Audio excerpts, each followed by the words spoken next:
Okay, my name is Nancy McCaffrey. We're at Emma Clark Library in Setauket, New York. I'm interviewing Stan Brodsky. Also for the Library of Congress Veterans History Project. Today is December 6, 2018. Also in the room is Stan's wife, Jeannie Hewitt, and his friend Peter Galasso. Okay, so how are you today? Fine, good. And today, what's your age today? 93. 93, okay. So let's start with some biographical information. Sure. Where and when were you born? Brooklyn. Brooklyn, New York. What date? 1920, no, it was 23. No. March 1920. March 23. March 23rd, 1925? Yes. 5, yes. Okay. Yes. All right. And you were raised in Brooklyn? Yes. Okay. And who were your parents? My parents? Mm-hmm. Well, they were, my mother's name was Pauline, and my father's name was Jack. And they were both born on the east side of New York. Okay. Yeah. That's where they met. Yeah. Well, I never found out where they met. And what were their occupations? They didn't. Well, they completed eighth. They went to school until it was 8th grade. Okay. Yes, and then need to bring in some money. My mother's family was, she had 3 sisters and 2 brothers. Okay. And her father and mother had been born in the Austro Empire in Europe. Okay. And they were married there. I don't have to say. That's okay. Yeah. My father was born in Poland, I believe. Yes. No. At some time he gave me the name of the country. I had it in my memory. Suvok. That's Okay. it. Yes. Yes. Ah. And But your dad was born here, right? His What? father was yeah, born in Suvok. his father was born there, and his father died when he was 5 years old, and he had 2 sisters. And his mother, to support his family, opened a fish store in New York City. And I think my father took me there when I was about 6 or 7 years old. As you walked through the door, there was on the floor the things that I don't know. Sawdust? What? Sawdust. Sawdust, exactly. Yeah. Yes. She was a very wonderful person, his mother, and very religious. Yeah. Okay. So what did your parents do as an occupation? Your Well, father? My mother didn't go to,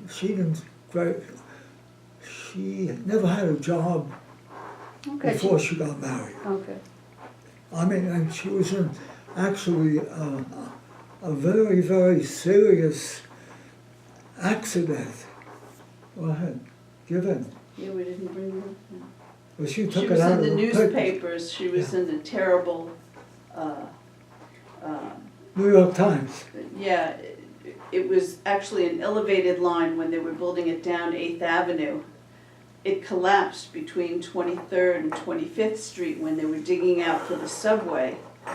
And his mother was injured in this terrible accident and featured on the front page of the New York Herald. They took her to a hospital, and they gave her some treatment, and she could have stayed there. And if she had stayed there, she might have been better off. She might have had a case. She was unconscious all day and then they let her Yeah. go home for dinner. There were about 6 to 8 people killed. Okay. So she came home with the assistance of somebody. Okay. She was 16 years old, Wow. I believe. Yeah, yeah. So did you have any siblings? Sisters Yes. or brothers? And who? My sister, Miriam. Okay. Yeah. And She's 3 years younger than I am. 3 years young, okay. Yeah. Okay, and I guess she wasn't in the military, correct? Oh, no. No, okay. But she did visit me. She visited you? She did. During time I was still in the States. Okay, where did you go to school? I went to kindergarten and then school in Brooklyn. And Seth Low, which was called junior high, Okay. and then a very good school. It was a new school. Oh, God. Lafayette. What? Lafayette. Yes, Lafayette. Okay, Yes, and that was all in Brooklyn? yes. Okay. But then after the war, you continued your education. What? After the war, you continued your education. Yes. Yeah, but we'll get to that. Yeah. Okay. later. Yeah. What jobs did you hold before you went into the military, if any? I had several jobs. Yeah, what was that? My father, through a neighbor in the house we lived in, got me a job in a stock store, or a company. I'm not sure what I was doing there, but I was in a big company in Long Island. And I did that for about 5 months. I couldn't stand it to get up and go to training. Oh, gee, people. So the second job I got was I wanted something to do with art. I was slowly discovering I might have a desire. And I was in a studio of a group of artists who had a good 2, 3 people or places that they came from. But the predominant things they did there was the painting of shoes. Oh, shoes, okay. Yes, yes. So my job was to take the shoes back to where they came from the very prominent shoe stores on Fifth Avenue and several other places. Okay, but you weren't painting, you were just No, I was transporting the shoes. and I was sweeping the floors. That's what was coming. Yeah. And, So that's what you did before you went into the military? oh yeah. Okay. The next job I had was probably among the best, maybe second best, was by the paper called very prominent Women's New York Wear paper. Daily? What? Women's Wear Daily? Women's Wear Daily. Yeah, that was wonderful. What'd you do there? Yes, I went in there as a copy boy, and I lasted about 1.5 years, and it was something, you pick up a copy from some man, and then you deliver it to another man, and so on. That would go on all day. My big hit was, I heard that there was going to be a meeting at Macy's up in some area of the building. And I asked them, could I please cover it? So I did cover it. I went up there, I sat there, and then I wrote it up, and I sent it to one of the authors there, and I'm not sure if they ever covered, if they ever, it was, yes, it was in published, yeah. one of the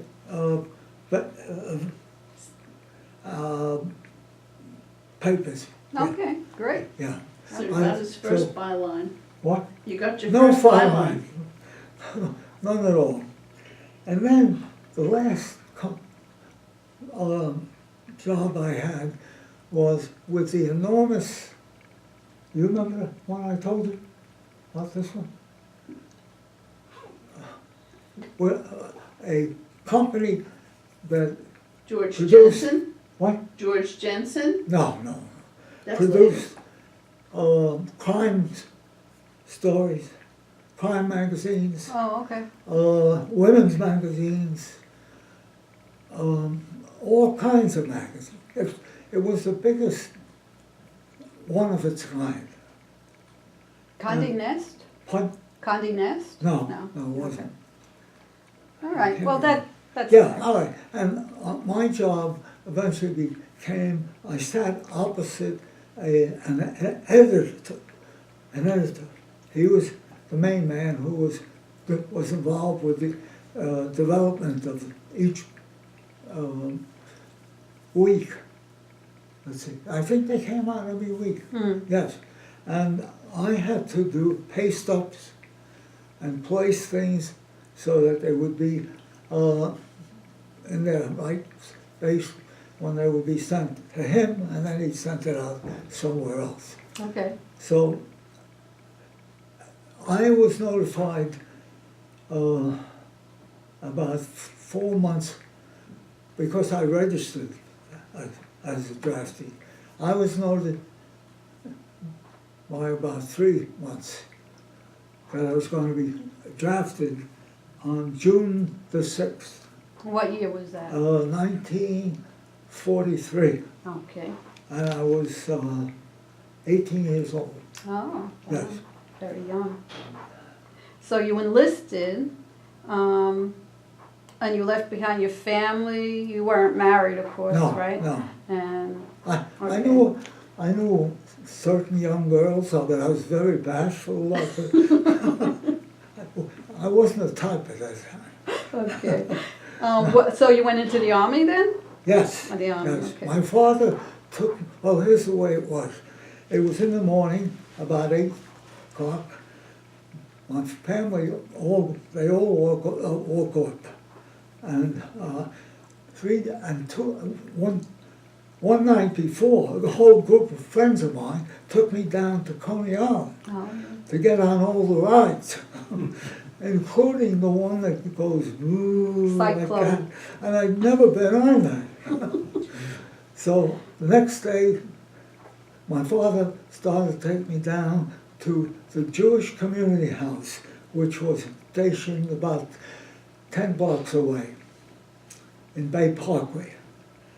And he told my mother and sister, "Go away, don't follow us." So he went toward the first block we were going to, which was up to Bay Parkway. And he looks around and he sees my mother and sister. But all right, he goes ahead and he takes me to that situation where a bus was located okay. for those people who were going to be drafted. Okay, so you had to get on the bus. Yeah. Almost right, not quite. No? Yeah. What happened? And then the bus drove down to. But where were your mother and Miriam? They were looking at it. But They- who followed you? I think they In the followed. doorways? Yes. Yeah. So the bus drove to Long Island Oh, okay. to, what's the name? Yaphank. Yaphank. What do you call it today? It's something else. It's still Yaphank, Still but the fort, whatever Okay. it was, is So not that there. was the thing, it was. And there must have been about 40 other guys in it. And we got out, so on. Gradually, someone told us all to walk, and then we went to here, we went to there. They told us where we would have a place to sleep. And the next 4 days were filled with taking tests, examinations, Right. and finding out where we'd be and how far away it would be. Okay. So what was it like to leave your family? It was a kind of a thrill. I mean, it was. I had wanted, after I had finished my master's degree, a year earlier than going into the Army, I wanted somehow to see some of the United States, and I was growing up. Yeah. So the ride, they, after the fourth day, after the examinations, so on, and the written examination was the most important because that would find people who were superior in terms of their understanding of stories, notes, etc. I didn't get that. I didn't do very well on that magazine. I was rather nervous about it. Okay.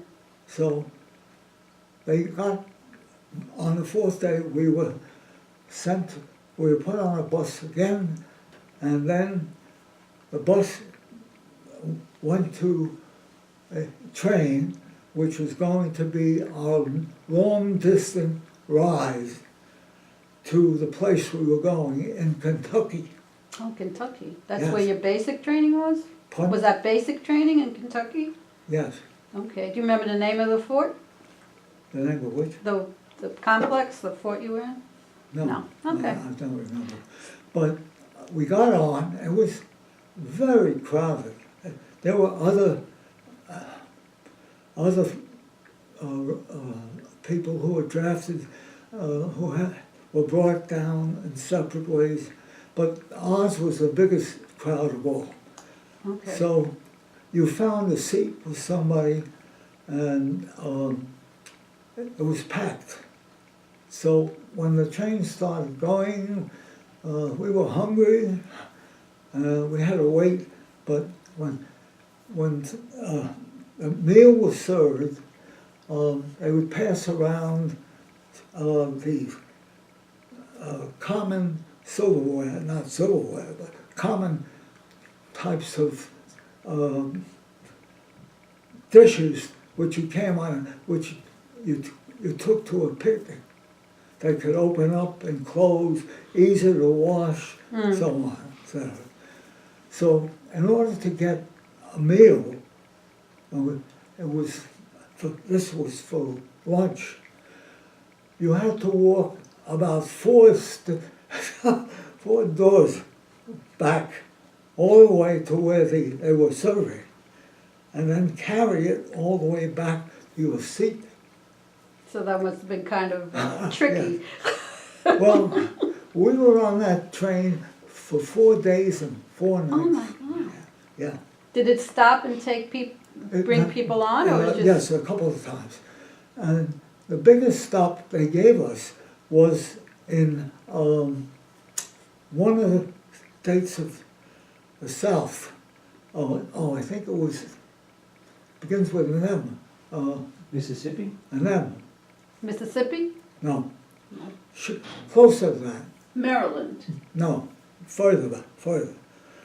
So we Missouri. finally got there. We you were go off to there and we walked away, and they knew our legs were going to be terrible. So we got there late afternoon to Kentucky. I wish I could remember the nearest city we were in. I know we were close to a very, very old city. All right. So we each were settled in various bunks. It was a big comprise. All right. The next morning, we were introduced to the not the captain, but the he was not a captain. He was Lieutenant? what? Lieutenant? No, he was not he was a A sergeant? what you call, yeah, he was higher than a sergeant. He was higher than a sergeant. I think sergeant was one of the words that was noted in seeing him. And he was in charge of all of us who were there. The base. He was in Yeah, charge of the yeah, base. yeah. And at that time, he walked around and we stood this way and that way. And then finally, we went to get ready for putting on our uniform. All right? We get that, and then we come back to turn to stand at straight, you know, and he looks us over, and then we had some examinations, and there was also, no, that was the second day, examinations and inquiries about where we were going and where we came from, etc. And it was almost nice fall, and so we went into the mess hall, and that was our first introduction to that. When that was summoned, various members of our unit were told where they would be sleeping. But before that, they were told to have something to do, clean up the place, so on. And they also need one person to turn to turn down the heat, which was coming because it was very, very hot. So they sent me down to the basement where there was a furnace. And there's a man with me who was a sergeant. He wasn't a sergeant, but he was a member of the crew that was on to the sergeant. He showed me there was 2 different kinds of stoves, big ones. And he told me how to light it, how to this, that, and he walks away. So it was my job to keep the stove going. So I started putting, there was sheets of wood and coal. It started with coal and wood, etc. And I kept putting it in. So the next morning, and I was up all night doing that. So the next morning I come in. It's July in Kentucky, keep in mind. They wanted to kill me. That's how dumb I was about it. I never got tired of hearing that. So by that time we were ready for what we were told what we were going to be doing. We had our uniforms on, and they told us that every morning we would be awakened at 5:15, and we would shower, and then we would be ready by no later than 6 o'clock to line up in front of the barracks and go to the room where we would be served, and not served, but there was food there. Yeah, the mess hall. Yeah, the mess hall, right, thank you. So that was a big thing. So that was that's what, day after day after day after day. Saturday, if you wanted to have eggs, they announced it over the phone, the pickup. They said, we will serve scrambled eggs or some other kind of egg. For those of you who come here by 8 o'clock, no more. That's it. And you have 2 days of freedom, okay? So you were able to either take a bus and go into the nearest town, or you could go to the, it's the place which had ice cream and beer, and you could buy candy, you could buy stockings or something. Oh, the PX. The PX, Yeah. yes, exactly. Okay. So that was a common place where we were there. Yeah. And so we were there, I think we were there almost 2 years before, maybe it was less. 2 years. I'd say Much a less, year. honey. Just Yeah. like a year. Yeah. You were a year in basic training? Pardon? You were a year in basic training?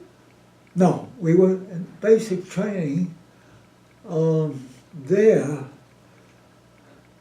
for about 6 months. Okay, and then once you got out of basic, where did you go after that? Okay, after that, we were told we were going to go to Sepulveda. You were in the military police next, No, right? no. Tennessee. Now, this is gonna be your specialized Yes, training. yes. So what were you specializing in? Most of us who went there were trained to be policemen. And what's the word for and the word? MP. MPs, yes, yes. So we would, though, when you went out with two people going out at night, you wore the band here, and someone would go with you, and they gave us revolvers, which stuck out, but didn't have nothing in them. No bullets? This is for your training? you Yes, mean? just to see Okay. what it was like. Oh, okay. So I remember the first time I went out with some other guy, and the idea was to go around and check each person each soldier we saw to see if he had a leave from his particular place. Because Right. nobody was all coming from one place. There was a whole group, and the town was filled with soldiers. And it's interesting, in that part of Tennessee, the towns were built like this, just like that. A square? Yeah, yes, Yeah. very much. I saw numerous bunches of them. So where were you patrolling? On base or Well, in the town? No, we patrolled in our towns. Oh, We okay. patrolled also along the roads sometimes. But in the towns, there was a great number of bars, so on, and we were told to go in there and check to see their pass for how long they had been out. And if the pass was already dead, I mean, they had been out too long, we were to arrest them. So the first place we walked into, there was a big bar that we saw, and these guys were bigger than we were, and they turned around and looked at us. I guess with see something almost ready to kill us. And we knew that if we started to try to examine their passes, we would be conked. So we turned around quickly and left. That was it. So how long did your specialized training last for that? Oh, that probably passed. There was other things that happened. You not only were examining people, but you were also such a thing as they would send you out to a place where two soldiers had gone AWOL, and you took these two guys, and you were in charge of them, and you took them to a place where they were to work and dig up sand and so on. We took them there in the morning. They had a break in the afternoon, and then in the evening they also went back. And we had guns on there. I think this time we had ammunition, yes. Because if we had faltered there, we would have been given the amount of freedom they had. Right. That was, You would have failed your... yes, right, exactly. Yeah, okay. So we were on those things, different things. Then the big things started to come along. Winter came by, and you were shown a small tent was put up. How to get in there with water. Mm. It was tiny, but it was small enough for two men to be in there. So when that time came, we went on marches to various parts, not only the town that we were in, but various places in Tennessee, and you saw the homes of the Negroes. It was horrible to see the poverty that they had, the rundown houses, the way they looked. It was awful. So they had segregation there at that They time? did. Yeah. They did, absolutely. And you saw that in the town when you were in Yes, there? yes. Yeah. Of course, once in a while we went to see a football game, because it was a school, a high school, and we looked at that. Gradually, in addition to that, there was a big police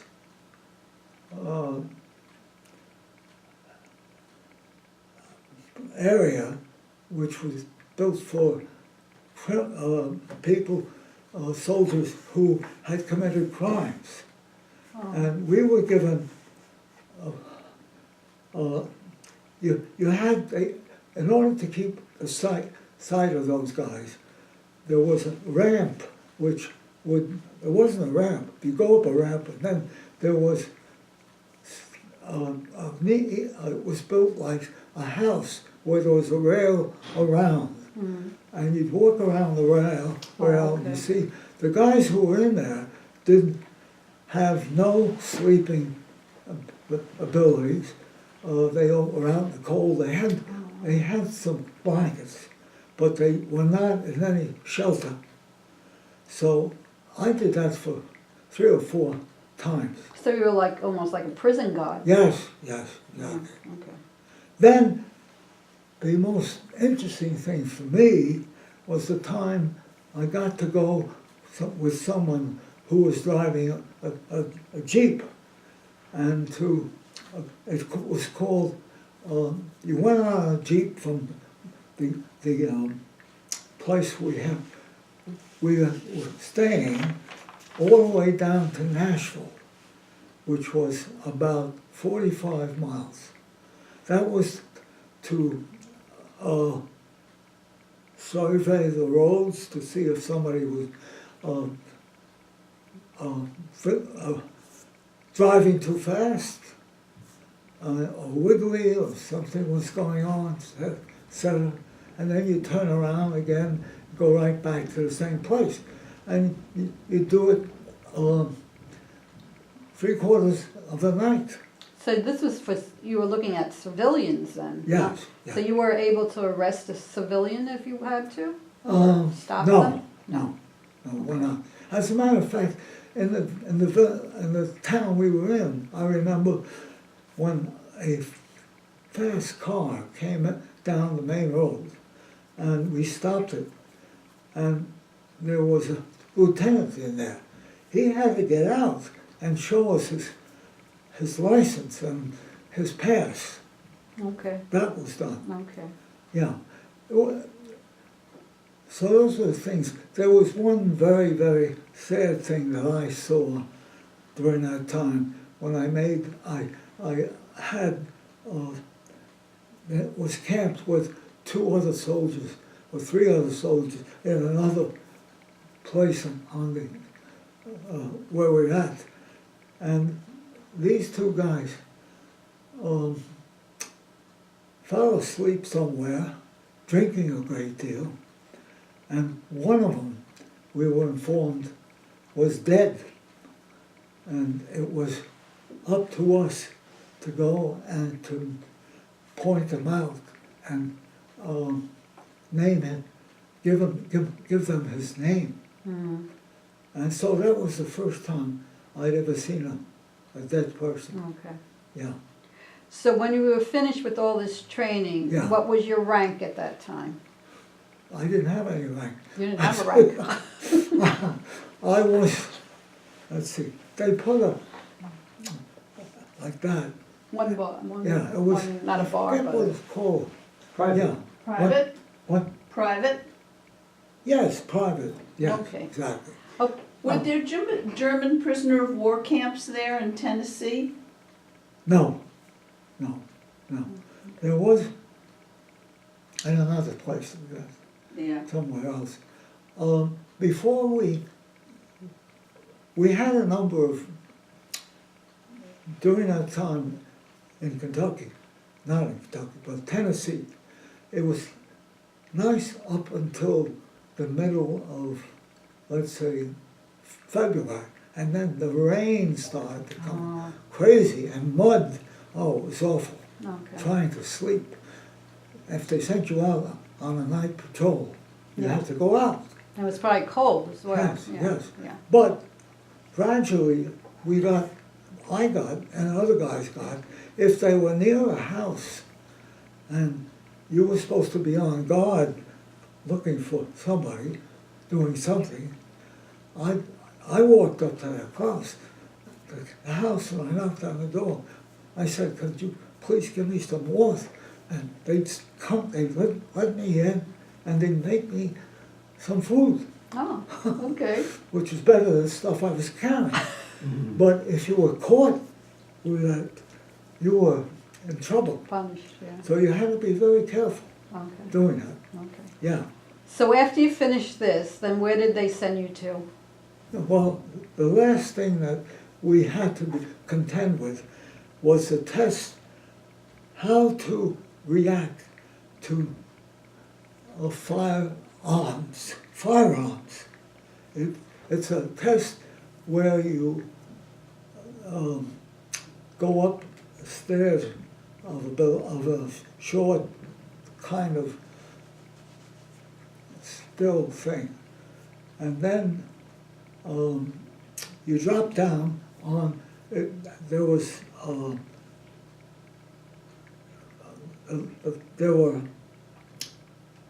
it was an open field, not an open field, but it was a short based infantile grounds, which you had to then being taught to learn to not to creep, but to go and a stomach or A belly crawl. yeah, yes, Like a belly exactly. crawl. Yes. So and then you would go toward the firing was real firing, so you couldn't pick up your head, and that would be the end of you. So we did that. We waited in turn, each of us, and that was the end of that stay in Tennessee. And then went back to a big place in Kentucky. Oh, you went back to Kentucky? Yeah, Okay. yes. And how long did you stay there? A few months. And what were you doing there? Well, I was playing football outside. I mean, it was easy. And we So all you- felt safer because of So you were just waiting for them to send you, Yeah, send we you were waiting. water? We were waiting. The outfit was going to be broken up, and of course, I have to tell you that I made a number of friends.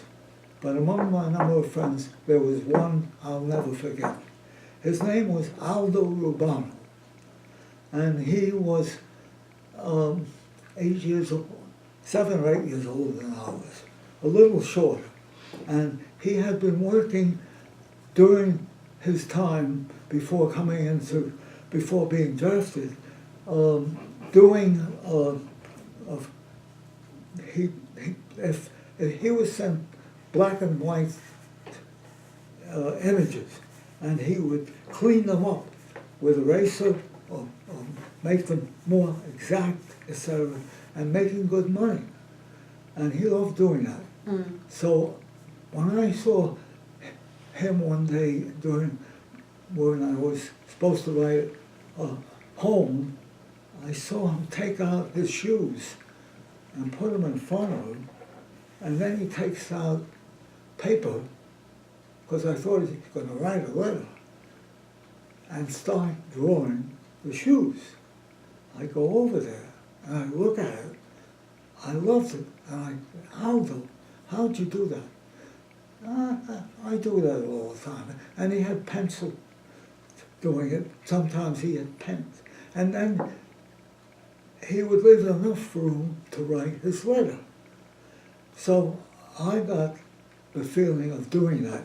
And for the rest of the time at that a particular place where we were then, I began to draw from the scenes and things around me. Okay.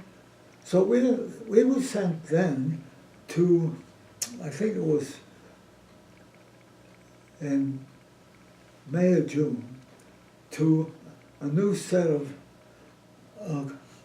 places to be trained, which was not far from Tennessee. It was further towards Virginia, okay? And it was very big. And that, we still didn't know what was going to happen to us, what would we be training for. So one night, about 3 months later, when they were taking, in the middle of the night, 2 a.m., they would, a sergeant and a doctor, somebody like that, would come around and examine all the men and all their penises, and they'd say, okay, stand up, 2 o'clock in the morning, and zip, zip, zip, just to see if you were dripping for some reason, whether you had something growing there, and you were taken out, and right away, they say you want that to spread. Right. Yes. So a couple of months later, we were told that we should take out they gave us a big bag that we should put clothes in. And the information was that we were going to go to Europe in, let's see, how much? I'll get to that. Not December, no, before December. September. December, no, October. Okay. Yes, Okay. yeah. And so we prepared for that. And everybody got their bags and everything they could carry. And we got on a train and we went to New York. Yeah, and from New York, right into the city. I think we stayed somewhere, if it wasn't Brooklyn, may have been near, no, I think it was Massachusetts. It was somewhere close in middle of New York. Okay. And so they told us that we would be here about 10 days, that's all. And it was, we were not training, maybe we could go out, we could take a one-day pass, so on, do that. So one time I wanted to see my parents who lived in Brooklyn, and that was a 45-minute ride by the train. So my favorite I had beside Aldo Urbano, there was another young man who was from Delaware, and I can't remember his name, but he was a very nice chap. Jim Nichols. What? Jim Nichols. Oh, then and then the other guy was Jim Nichols. Jim Nichols had gone, eventually he was from Missouri, and I got to be very friendly with him, and he was very scholastic, he read a great deal. Anyway, the four of us, with Aldo, go out, and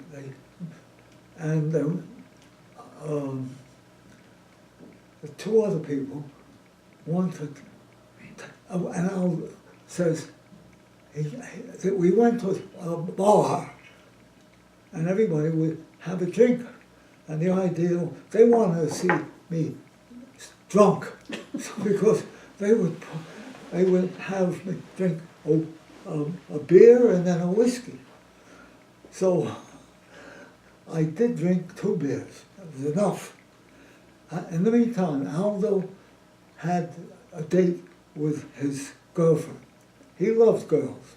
As a matter of fact, during the time he was in the barracks, one evening he told everybody about these dates that he had. He was from the Bronx, and he pulls out a book filled with pictures of him and the women who his dates and so on. But no, they were dressed. They were No. nothing. So anyway, the time came. We went to see my parents. I called them up. I told them I'm bringing Jim Nichols and the other fellow. And there was, I'd say, 14, 15 people in my mother's 3-room apartment. Yeah. She moved in that house, and it was in a place called, it took 45 minutes to go. It was a new neighborhood, Bensonhurst. Okay. That was it. An apartment house. And she moved 3 times in that house. It was nuts. So, not all my relatives, but a number of my relatives, my sister and my aunts and uncles and so on, and there was lots of food around, and they laid out gefilte fish, and they laid out other things, everything you could think of to eat. And after about an hour and a half or 2, we had to say goodbye. And I told my mother that we were going to be sent overseas. She didn't cry, but she was very, very worried. And my father tried to help her. So we went back into New York, and it was interesting marching around New York. By the time we got there then, it was by almost 12 o'clock. And if we got back to the barracks before 5, we would be all right. Well, we walked around, we saw stores, we saw gifts and gift shops and everything like that. And then we went back by bus. And 5 days later, they told us we're going to be shipped out. So everybody piles in a bus, and it goes as near as it can, and we get off, and we go near the ship we're going to get on. And there's women who are, what do they call them? The Red Cross ladies? Yes, the Red Cross ladies. They wanted to give us toothpaste and toothbrushes. We wanted candy. And they gave us some things that we like, and we got there, we were still light, and by the time it was almost dark, it wasn't quite dark, they said, okay, we're going up. So we had this one thick deck of clothing and another one carrying something else on our left hand, going up the plank. And we were going up the plank, and then one of the members of the crew said, follow me. And we went downstairs to a place where we were going to sleep. And it was one person on the bottom, one in the middle, and one on the top. Triple. Yes, right. That was it. And it pulled out by the time, I would say, 10 o'clock. Yeah. And little by little, we all went to sleep. And we could see before that the ship was pulling out of the area of the harbor around New York City. So we were on there. We were on there for 14 days and 14 nights. Holy cow. But it wasn't too bad. So you didn't get seasick or anything No, like that? no. Most of the guys did. The weather was good because it was October. It was Okay. October 5th. And they gave out books to read. I took there was companies that were making paperback books and giving them out freely to soldiers who wanted to read. But the great majority of guys were sitting around and playing poker, gambling, etc. I never did that. So you mostly read? I read, Or you yes. drew? And, yeah, Were you and I drawing at that talked to time? people, Yeah. yeah. And we were lucky on that trip that we had a CB, I would say a submarine on one side and another ship on the other, protecting us. Oh, okay. Yes, yes. So where did you end up landing? We ended up, let me just say this, just about 3/4, just about 6 days, on the 6th day, we heard that we were near Spain. And if you want to come upstairs on deck, you can see the lights of Spain. You can see what's the famous place? The Rock of Gibraltar. Of Gibraltar. Yeah, of Gibraltar. So we saw that, yeah. Okay. And then the next day, we drove into the harbor of France, where some great Marseille. what? Marseille. Marseille, yes, very wonderful. One of the most third largest building in the country. Okay.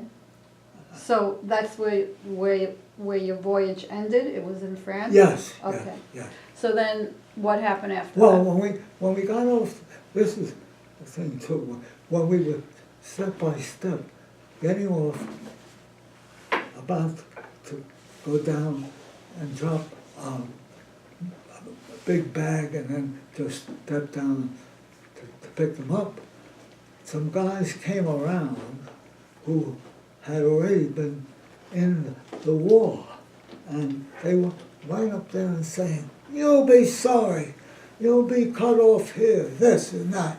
Wanted to make us very, very tempestuous. Yeah. Well, we got over that, and then we started to take a long walk with our clothing and with the things we had to an area where we had to set up small tents, each of us, for the night. And we were there about 8 to 10 days. Okay, and you were just waiting for other orders? Oh, yeah, or- we were waiting for the next place we were going. Okay, and where was We're that? not sure. But we had 2 or 3 nights in Marseille, Okay. and we tried to get some food, and it was impossible. They weren't eating much. There was hardly anything. The food in Marseille was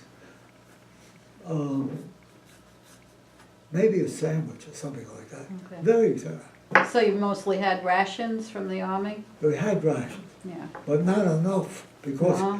on 2 or 3 days in that situation, they took us out on a walk through the upper part of the field, and somebody found a knapsack, and he rushes over there, and there's a bread in there, yeah, Huh. and it was partly open.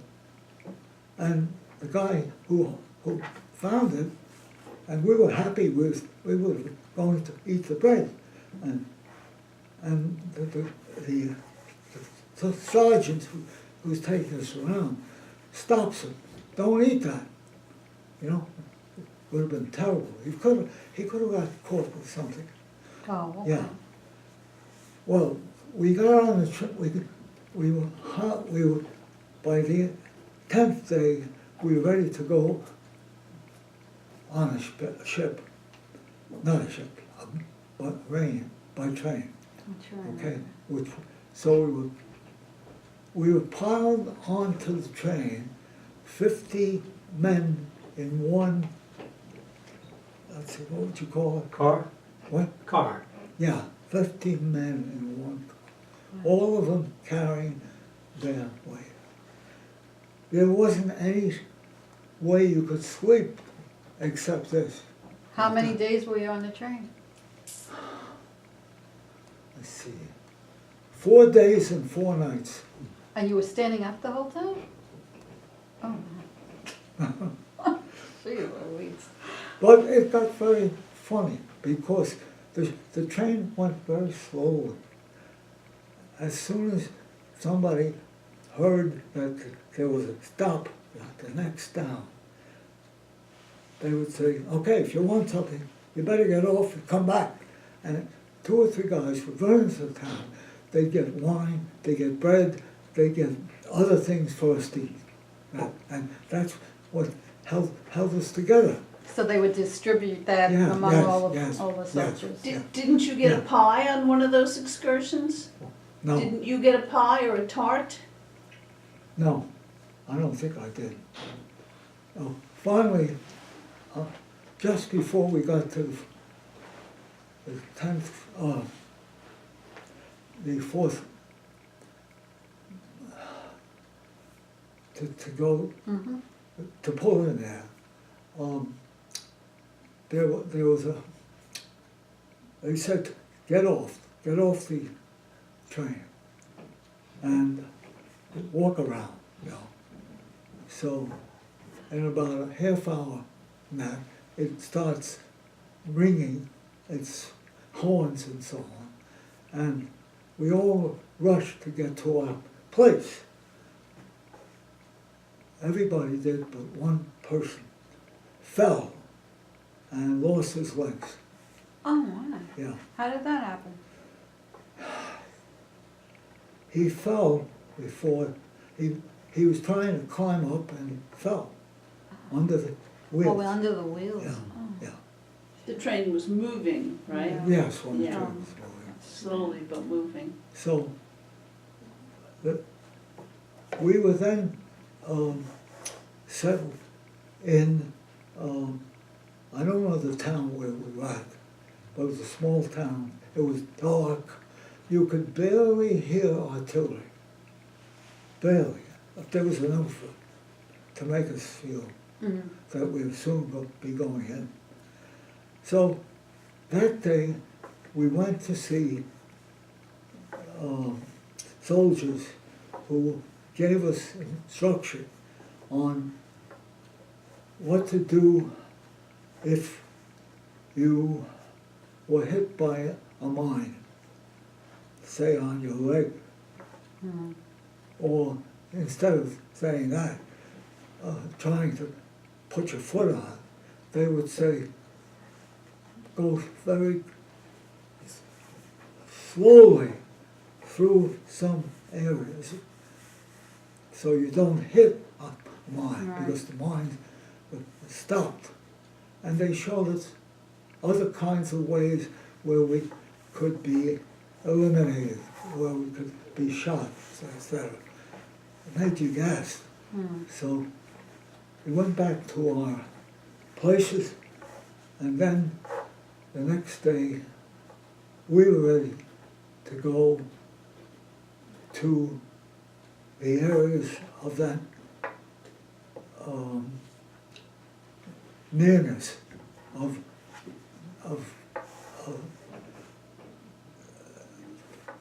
the sound of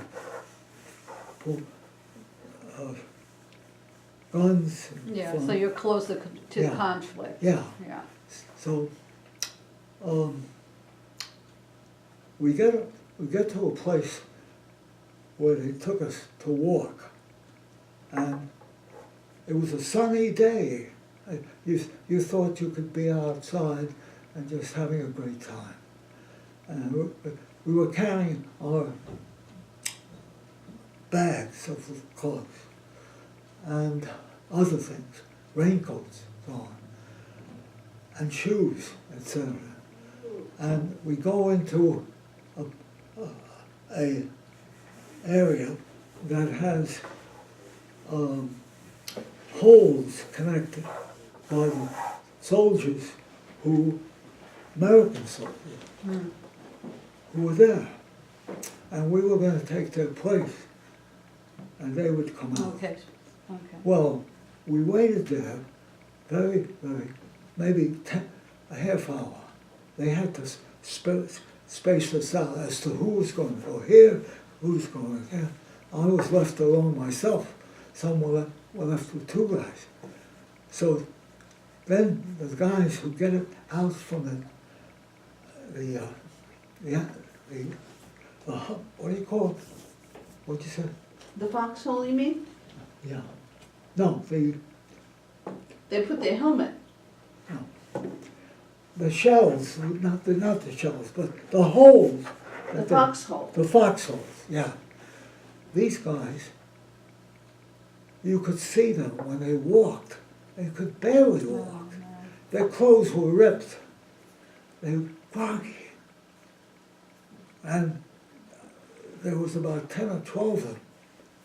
They had not only been in this kind of area, they'd also been in other areas, and possibly in Italy as well. And they kept telling us, "You'll be sorry, wait till you see what happens." So they got us frightened enough, but we had nobody to give us food. We had, what do you call it? Can't. The little tablets for the fire? No fire. No. We go to our holes and The there mess were, kit. we, The mess kit? we didn't have mess kits. What was given to us was something that was in a box, and it tasted Rations, K Rations. rations. K-rations, Yeah. exactly. And they said, no smoking, because the enemy is across the way. No smoking, nothing. So I go to sleep for a couple of hours. Then I feel as if I have to relieve myself. It's black, cold, black, dark. And I get out of there and I climbed out of my hole. And I said, how the hell am I going to find my way back?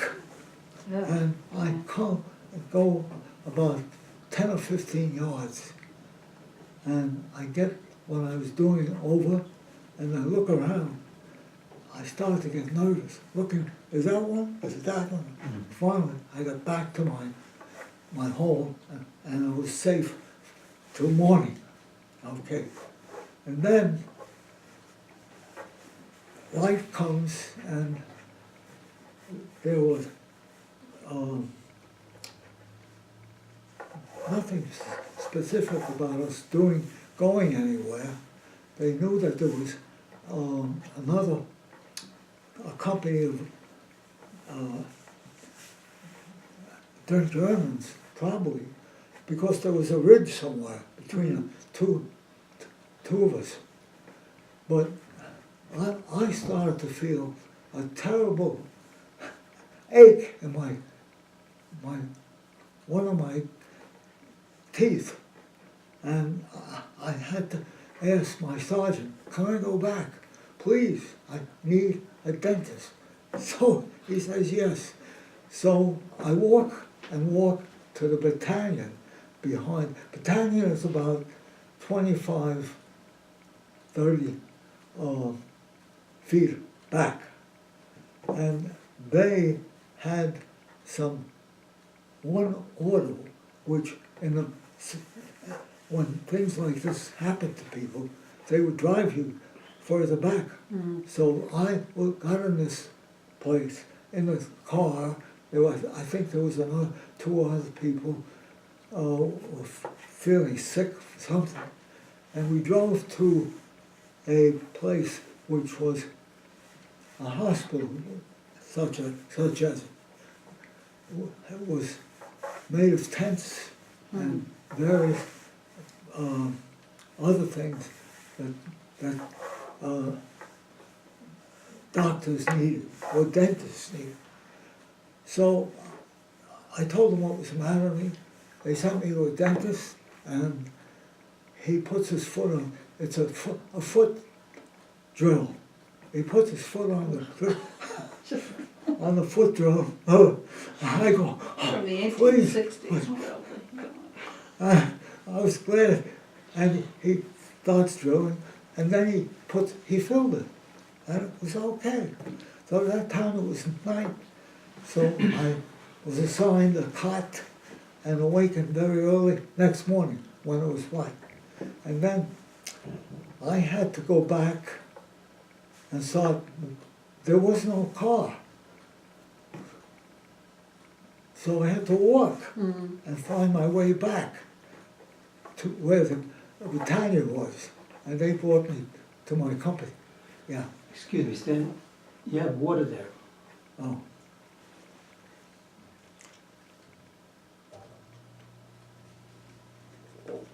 Well, we stayed in that place, the one there.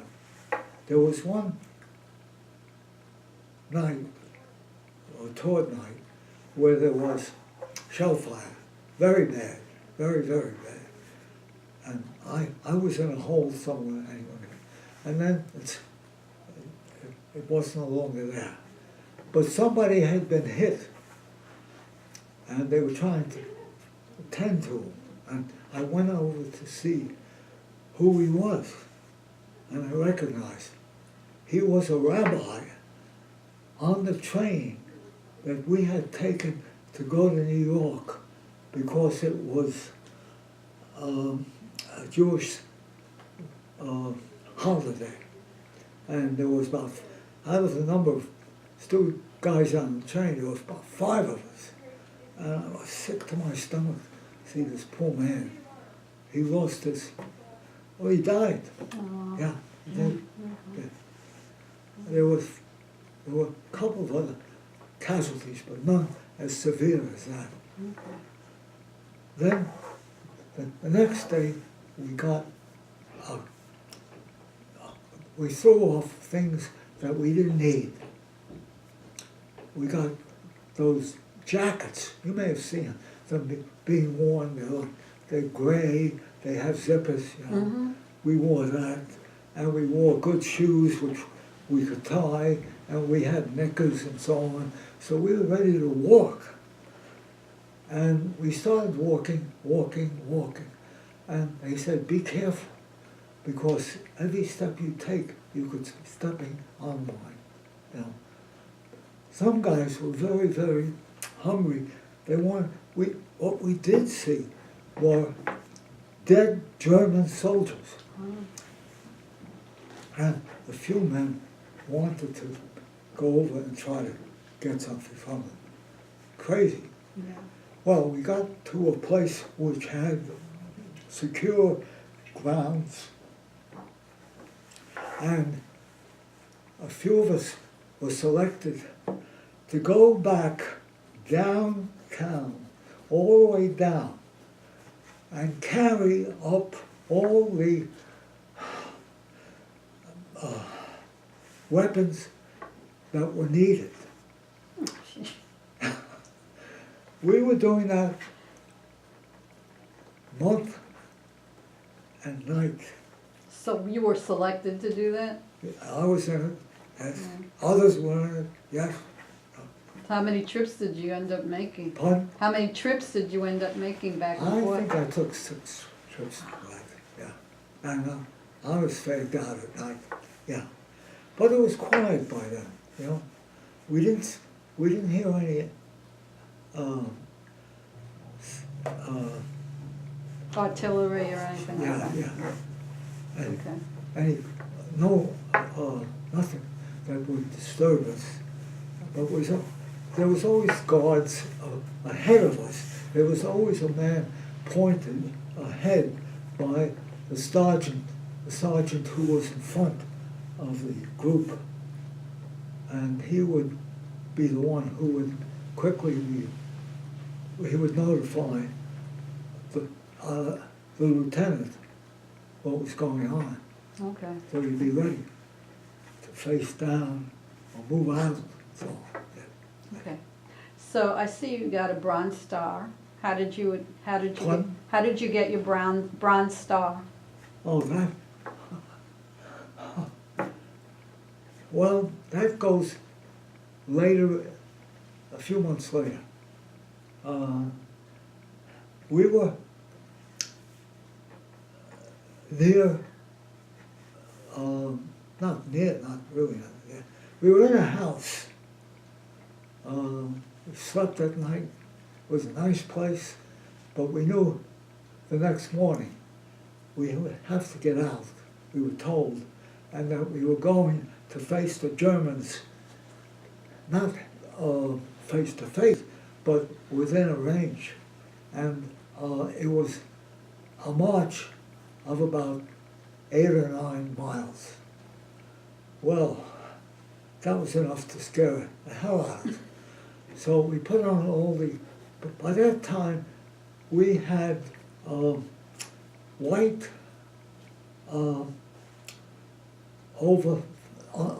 we had underwear, we had sweaters, we had a full sweater that could cover your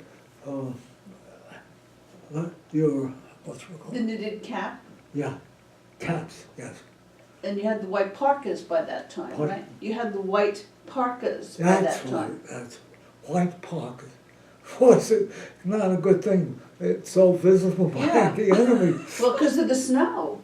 Yeah, well, it's still. There was a lot of snow. Yeah, and there was, and so we get out, it starts snowing. I mean snowing like crazy in this blizzard condition. The whole platoon in there. So our lieutenant sees some of the men after.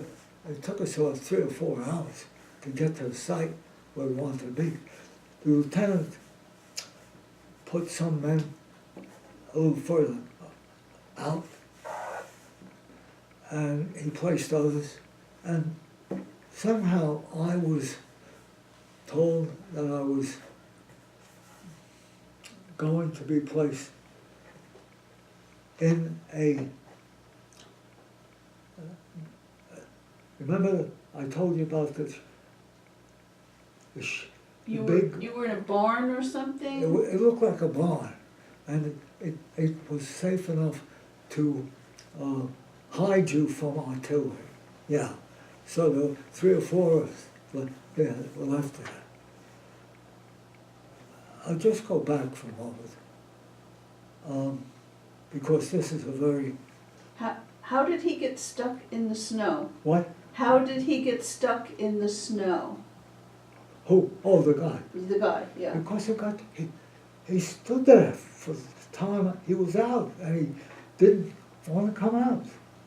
But this is before that. This is where I was when I was in combat originally. I was in Company F, and my favorite friend was Aldo. So one night, it was November, okay, the end of November. I'm barely, I couldn't keep my eyes open, so I fell asleep like this on my knapsack. And my lieutenant, not my lieutenant, my sergeant, comes, wakes me up. He says, "You're going to be moved.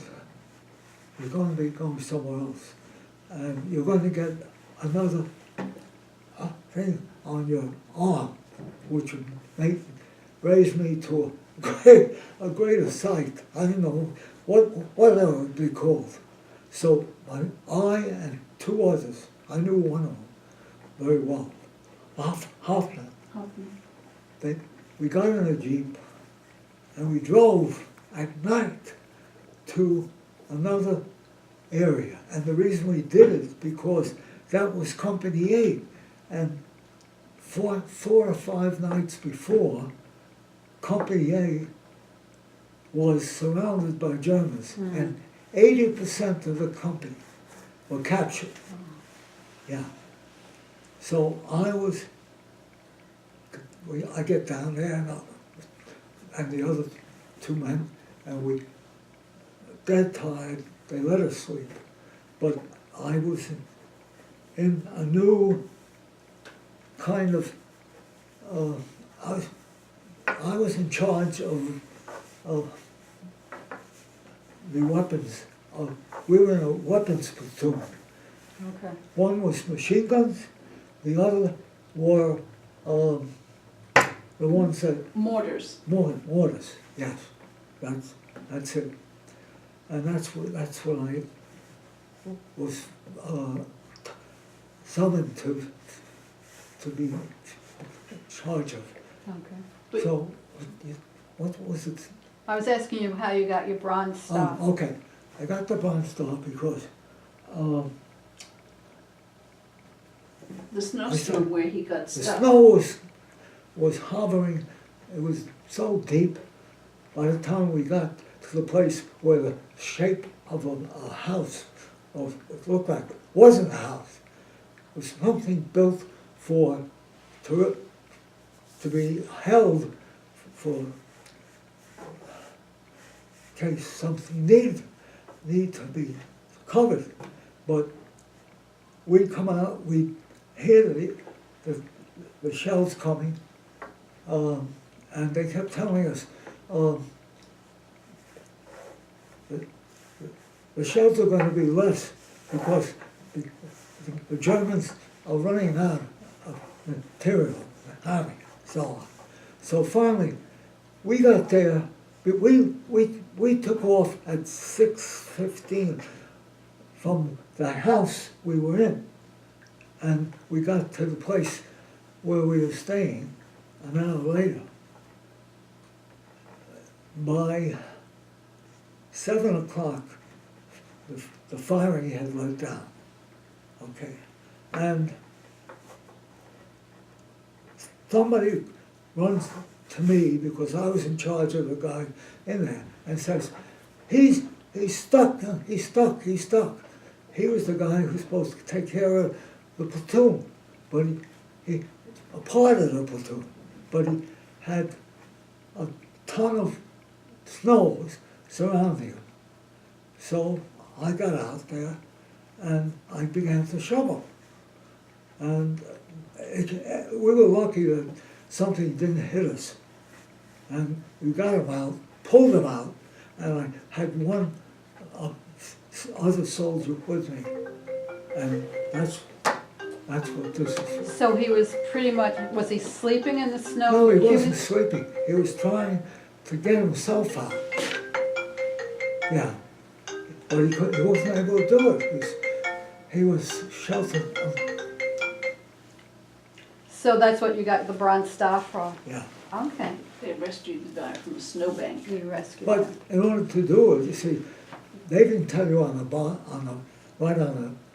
right away you will get Bronze Star, because towards the end of the fighting, they said to people who during the time we were outdoors lining up for some reason and saying, if any of you wish to, that think you deserve a medal for something you've done, kindly write it up. That's it. So that's how you got That's it? how You I did it. You I wrote thought yourself Hoffman up? wrote you up. What? I thought Hoffman wrote you up. No. You wrote Oh, he had to approve it. No, he had to approve it. Right. My sergeant. Okay. Yeah. So overall, you were basically you were in France for the war. Well, I did go into Germany. Oh, you did? Yes, later. He was in the Army of Occupation too. Yeah. Okay. Yeah. So, we went from France. When did you end up in Germany? Well, toward the, when After, I got sick in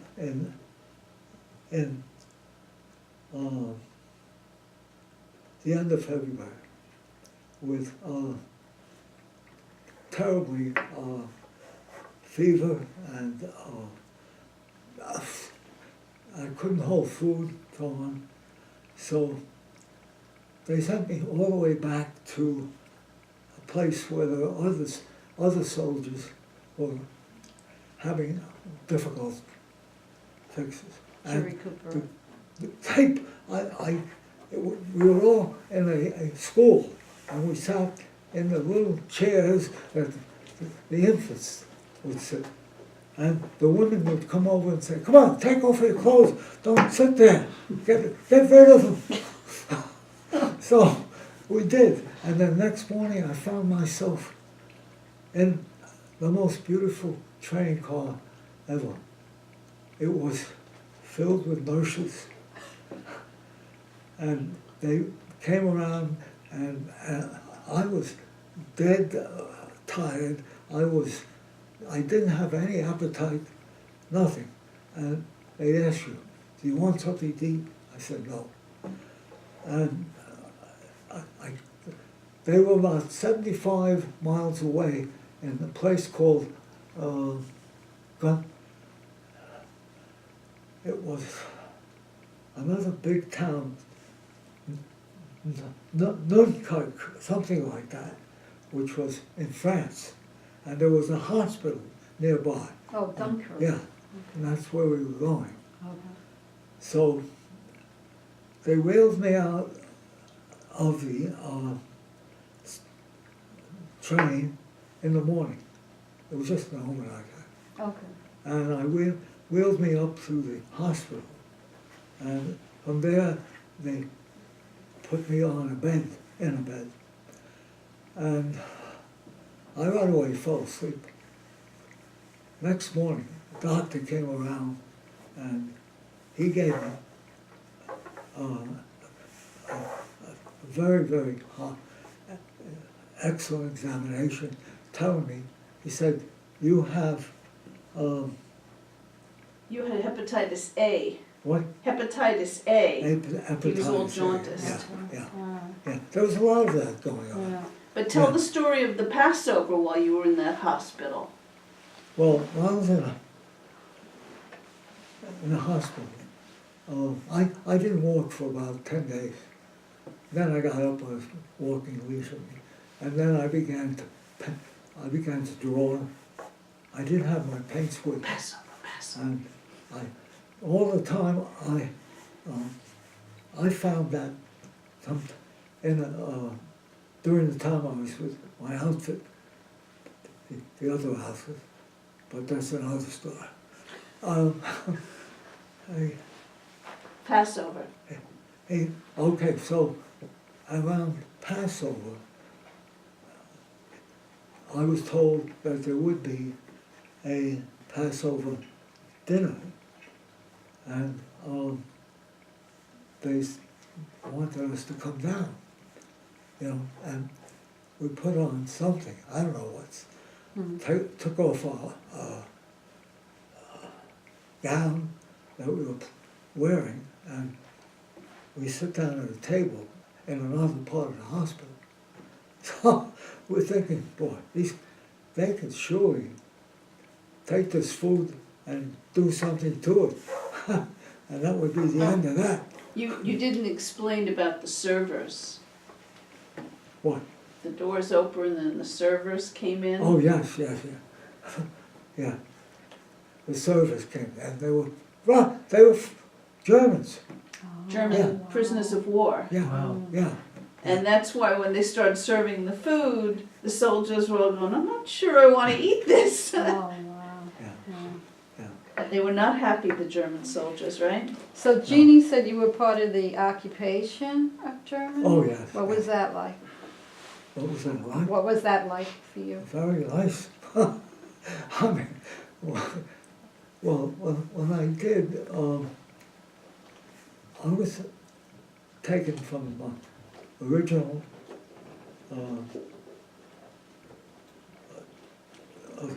Unit? what's the name of, What? you call the place? The, The cathedral? No, you were, no, at- the around, it's a, what, the pillbox? what, The pillbox yeah. in yeah, Baccarat? Yeah, pillbox. And, But that's before the occupation. After the war's over, when you went to Germany, she's asking about. no, no, Yeah, you were in the, you were watching the displaced person camps and stuff. the hospital was in France, not in Germany. Okay, we're moving ahead. Oh, what that? We're moving ahead. There's not much time. Okay. You mean a different, Yes. Talk a little bit about after the war is over and you're in the displaced person camps guarding the people there in the Army of Occupation. that came later. Pardon me? That came later, Yes, we know. We're trying to jump ahead to later. but There's not time for everything, honey. okay. Do you want to say something now? You can say, go ahead. Go on with your story. Oh, Stan, do you want to tell the story of finding the paint kit? pardon? Finding the paint kit? Oh, yeah. Yeah, they gave me paint. The nurses were very nice, and some paper and just a couple of things, not so. But- No. But later on, Later on, when you found in the house The watercolors. the watercolor kit yeah. Well, that's, in the furniture. well, this is something, see, it's so hard to taste, to get, you lose sight of, Yeah. that happened, remember I said that I joined and Right. I was taken out of my Mm-hmm. Company F, joined Company A. Mhm. So on one day during the war, our soldiers were trying to find some, it was very, very cold, trying to find some kind of place to settle down and live for a while. And lo and behold, we find a house that was empty. I mean empty. The guys were so crazy that they were making, they took the snow, there was piles of snow on the ground. They took the snow, they took the, what's that, Like syrup for no, the not snow the, fronts. there was no syrup yet. The canteen cup, and they put it in there, and they used to squeeze anything that had color into it. Like lemon or, Yeah, exactly. Going nuts. orange. Well, they went even more nuts when they started investigating the basement. There was nobody in the backyard.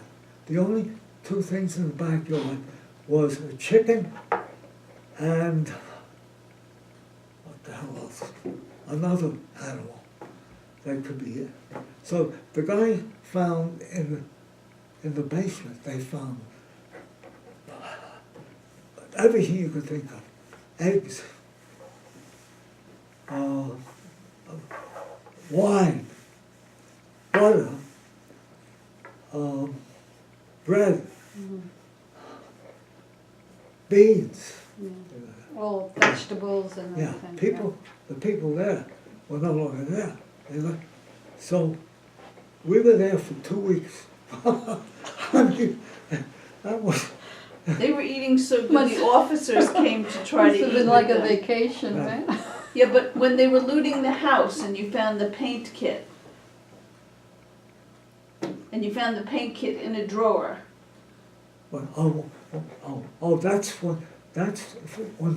that's when Company F, in a Company F platoon file, we were marching one day, and then there was a house, and the lieutenant said, "You can take a look at it, guys." So they go into the house, and it was a big house. they tore it apart. I never saw soldiers take clothing, um, everything they could think of, the things they could take up and send to the United States. So I walked over to a box-like piece of furniture. I took off the top, and then I took off another top, and in it was 8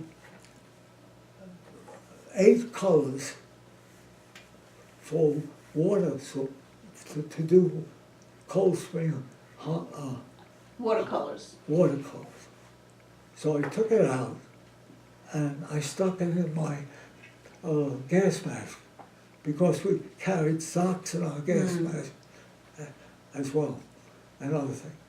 So that was with me for a long time, and So those letters and postcards in the book that are colored, they're colored with that watercolor kit. Wow. He carried it around in his gas mask. I didn't know how to use it. I never had He a taught chance. himself to paint. I'd never had a chance to do any watercolor in my education in Brooklyn.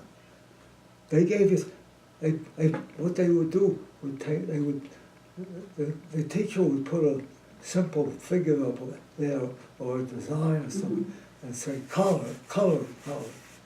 Yeah. But that was Yeah. crayons and stuff. Yeah, But no Stanley one- became a professor of art. He's a painter, so that was a very significant moment in his life, the paint kit.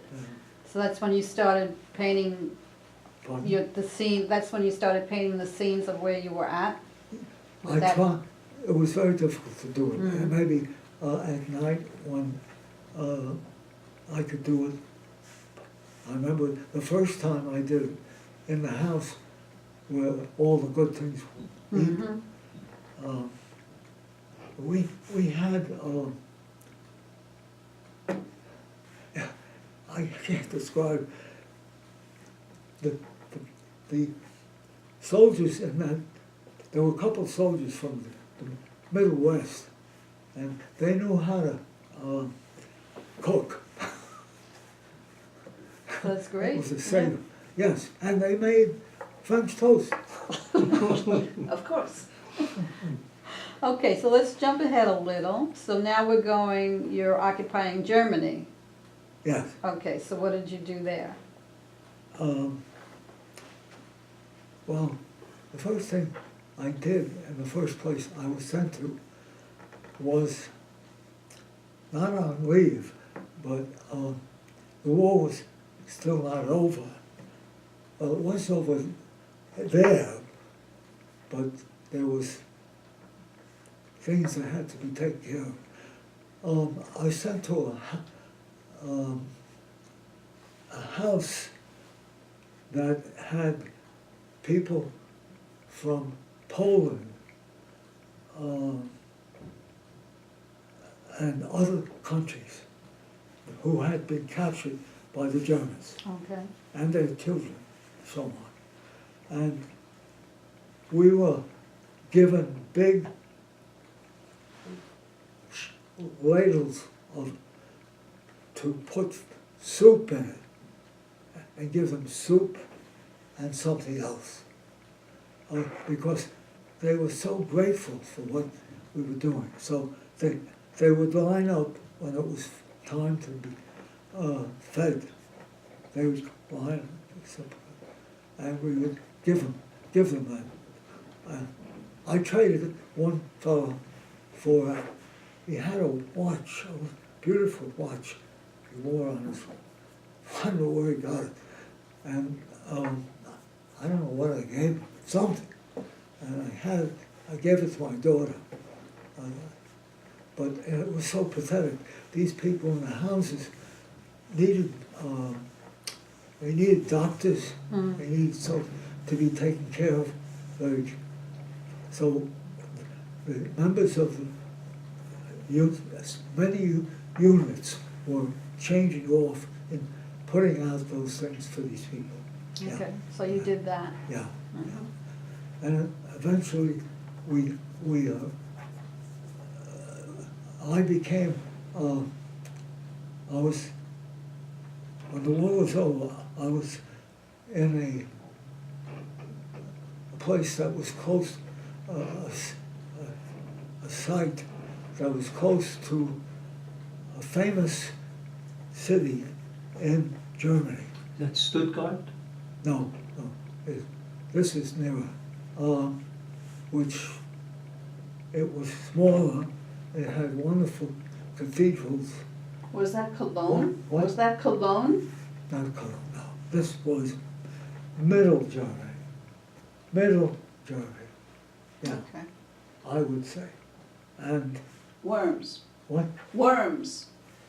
No, no, no. I have to find it. That's okay. And so I could take the bus, go there, and look around. Nobody would bother you. Mm. Oh, you try to buy things from someone home.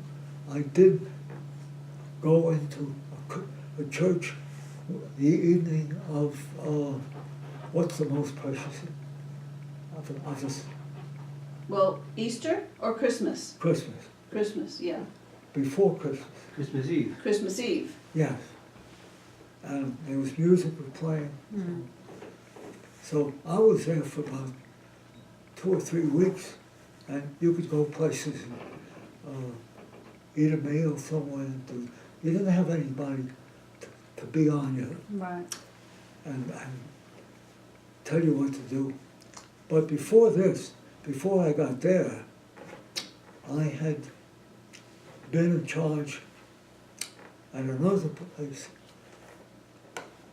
in Germany where there was a newspaper, and I told them I would like to write for the newspaper and so on. So I did that. I wrote for the newspaper. I had other people write for the paper, and I have copies of that somewhere. Yeah, Okay. and that was an interesting also. So when did you finally get your orders to go home? Pun. When did you get your orders to go home? Well, they sent us home by points. What does that mean? Points means if, let's say, you were badly hurt, it might be a much higher, like 20 points. So you could go home faster? Yes, yes, Okay. yes, yeah. So where did that leave you? Well, it left us, Bottom of the barrel. left us lower. But they gave us, see, they gave us, I had 2 leaves for my different outfits to go, one to go to England, Right. and I stayed in England for about a week, and then took a train up to see Scotland. Mm. And I took a date out one time, so thinking I would find it, and I saw a restaurant, really, and I went in with her, and she was the only one who could order anything. They didn't have any food. There was nothing, Oh. nothing to eat. In Britain it was a little better, that's all. And then, You went to Paris too, yeah, right? I went. You went to Paris for a few days on Well, one no, R&R? I went, when I went to England, on the way to England, I took the train that went to Paris. Okay. And with me, I had some very good clothing and something else that could be put out for Frenchmen who wanted it.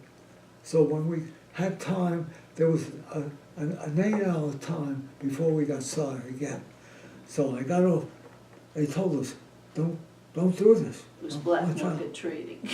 Oh, okay. So I got shoes that didn't fit me.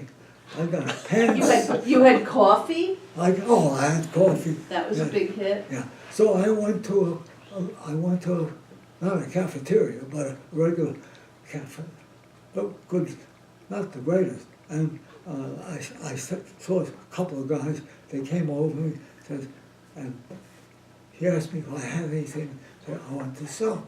I said yes. So I made $110 when I had home. And in 1945, $110 was Yeah. worth Yeah, $110. Yeah. So do you remember the exact date when you went home?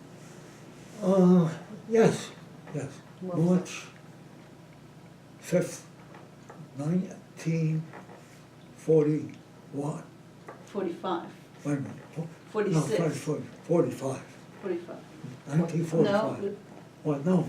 well, the war ended in 45, so it was 46, Six. yeah. So you were 46. in about 4 years? Yeah, Yeah, 46, okay. yeah. So when you got home, how did you end up going home? Did you take another boat back to New York? Oh, nothing. Took the train back and lived in Brooklyn. Took another. But I did the first thing I did when I got off the train. I wasn't my uniform. I was carrying my bubble, the bag of the Duffel bag. duffel bag, and I went up to where my sister was working. She was in a men's shoe store, not men's clothing and shoe store. And that was 12 o'clock. And they let her off, and we got on a train and got off at West 7th Street and went to the house, came, and my parents were there. And did they know you were coming home that day? Yes, I Oh, they was. did. Yes. So you had a big homecoming? Pardon? Did you have a big homecoming? The place had only 3 rooms. When we first moved in there, I was 10 years old, it had 2 rooms. Okay. Gradually, You got She up to moved- 3. well, we stayed in that for like 12 years, yeah. And then my grandparents moved in. And she moved downtown, my mother moved down to another 3 apartment on the other side of the house. And then she moved again upstairs. Better location. So how did you acclimate to civilian life once you got home? I was very concerned about getting started on school and learning Okay, so you're talking about college then? college. Okay. Yes. So did you use the GI Bill to go back? Yes, but before that, there was in New York City, you could use, go to schools there, and such as Brooklyn College, free, Oh, okay. yes. And I went there and had I had a subject in history and another subject, I don't remember what it was. So one day there was, after the classes were over, they had meetings for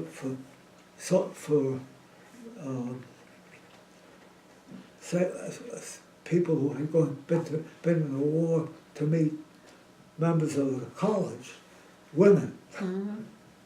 And I walked in there and I looked around and there was a fellow there named Murray.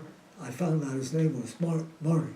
And he could talk quickly to a woman, just go right up. I was bashful, very, very bashful. So that he was my first big friend in going home After the war. that I made. Yeah. Okay. Because when I came home, all the people I knew who had been friends were no longer there. Did they leave Brooklyn or Pardon? they left Brooklyn? They did. Okay. Some had not yet gotten home, but the great majority were not there. Okay. So you were in Brooklyn College. No, I went to Brooklyn College from those two Majors. You took two it was 8 weeks, Okay. 2 subjects, Okay. yeah. So you didn't graduate from it. Where did No. Where did you graduate from? Well, I went to Missouri. Oh, you went to Missouri. Yeah, I Okay. thought I might I liked writing, that I might become a writer. And I met my friend, was Murray, not Murray, later, Nichols. Jim Nichols There was was a out there. friend of mine who was in the same, But Murray went out there too, right? yeah, he went out later. Jim Nichols was a friend of mine who was in the same platoon. Yeah, it was in the army. But he got wounded Oh, okay. very early, when bullets were coming over one day. And they sent him back to England. And he was he didn't go back to school until I came home. And so we registered. Oh, Yeah. so you kept in touch with him and Well, then, he was there. Still in touch today. yeah. Yeah. And we, you- the thing we did, I saw a sign somewhere that said, a nice place. You can either go on your own or go to places where they have lists of places you could look up. So I saw a place that was close to the highway, and I told them about it. It was run by two sisters who were about 75 years old. And there was one bedroom for us, and we were supposed to, we had to sleep together. And they made very delicious meals. They made breakfast, and they didn't make lunch because we were going around to look up where we were going, what subjects we were going to take. And then we come back and they dinner, very nice. And they had a dog and a cat in the room. You had a taste. So eventually, things got too argumentative between myself and Dick, my friend, and he left. Okay. I stayed a short while, and then at the next semester, I walked and found something in a house that had maybe 12 to 15 soldiers. It was a big house. It had 2 on one floor and another room. So, Okay. But the GI Bill, you also went to Iowa Yeah. on the GI Oh, Bill oh, and no. went back to Paris on the GI well, Bill. sure I did, but I didn't go to Iowa from Missouri. Did you graduate from Missouri? Yeah, yes. What was your what did you Well, graduate with? I graduated in journalism. Okay, journalism. Yeah, Okay. I became, I registered for ways of shooting a camera, a camera where you have a real large camera and a large slide, just as Yeah. this. You stick it in when you saw, and of That's course, what- yeah. a couple of times when I got down to the room where I wanted to put them into water, I did. There was nothing on them, because I forgot to take them. Okay, so you graduated from Missouri, and then did you go get a master's degree after that? From Missouri, I got a bachelor. Yeah, but after Missouri, I just want to say, I took a number of, several subjects, such as painting, life drawings, history of art, and then I want to really get involved with painting, and I chose Iowa. Yeah, Iowa. So that's where you used the GI Bill. I did my MFA. Okay. Yeah, master. Okay. And then you went. Then you got a job after that in art, or No, No, you went back. I came home and I wanted to go to Europe and see what that was like and do some painting there. oh, So I got a job with a company that sent out people to take, you would take information. You would knock on the door and ask this person questions which were on it. Yeah. And that's what I did. Like a surveyor, but you didn't spend very long at that because you used up the rest of your GI Bill when you went back to Paris. I still had 4 years when I went back to Paris, believe it or not. Was it 4 years? Okay, I thought it Yes, was sooner. Okay. Yeah. So you spent basically your career after the military was in art? Yeah. Okay. Yeah. And you were, Jeannie said you were a professor, or Pardon?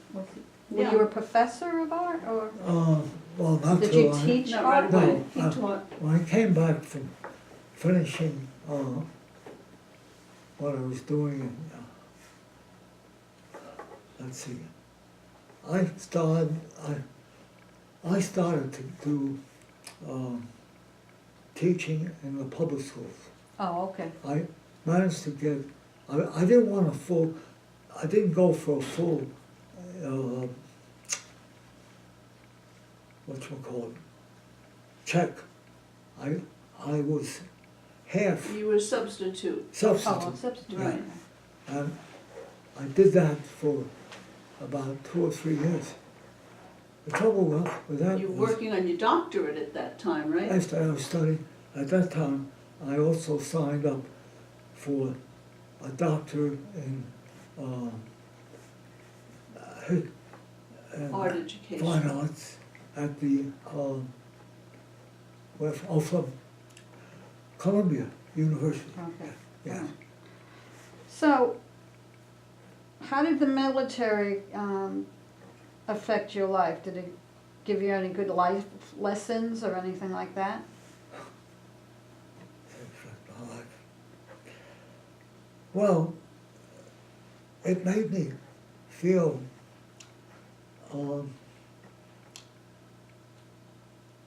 how to get along with people better, Mm-hmm. I think, but all kinds of people, Right. really, how to speak. And it made me realize that I wanted to do something very good, helpful to myself, which I could study and make something out of myself. You know, my parents didn't stop me. Mm-hmm. Never. Yeah. Okay. I mean, your Yeah. family was poor. You never would have been able to go to college if you had stayed here, right? At the time I got out of the Military, they were doing a little better. military, things had changed in the United States during the time Franklin Delano Roosevelt was in his second term. After the war was over, even before it was over, things picked up tremendously. Oh, the economy, you mean? Yes, Yeah. in the city. Okay. When I came home, my mother had a job in Manhattan, selling overcoats in one of the department stores. My father had his job driving foodstuff, yeah, and they were doing much better, Okay, yeah. good. Okay.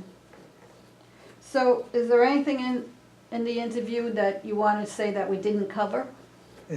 And Anything that we didn't cover that you wanted to go, put in your interview? well,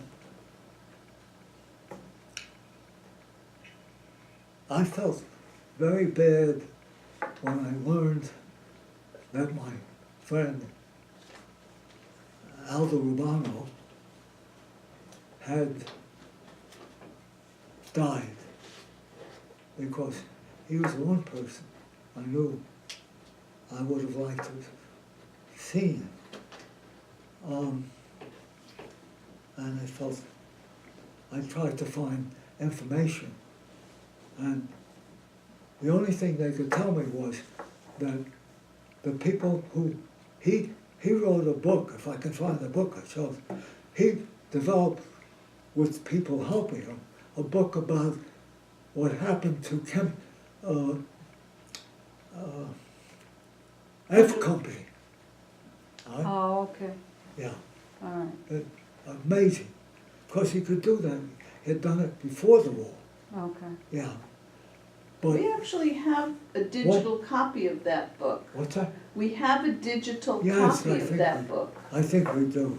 Um, And also it was made, something was made by military officers mhm. in a college that has some information about that. I don't know. It's so long ago, when you asked me, could you say that again? What I got from, How the military either changed you or changed your ideas about things, but I think you covered that. You said, I don't know if I felt like a brave man, you know, anything would, some things would, I mean,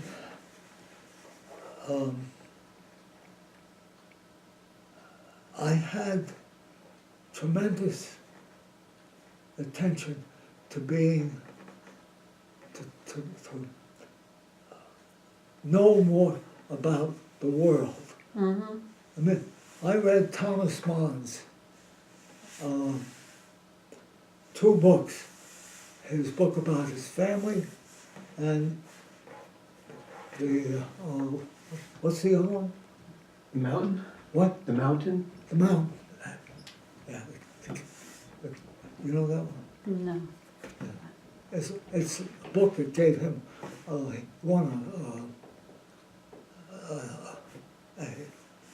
was one of the greatest books of all time. Okay. Yeah. That's a hard question to say. Okay.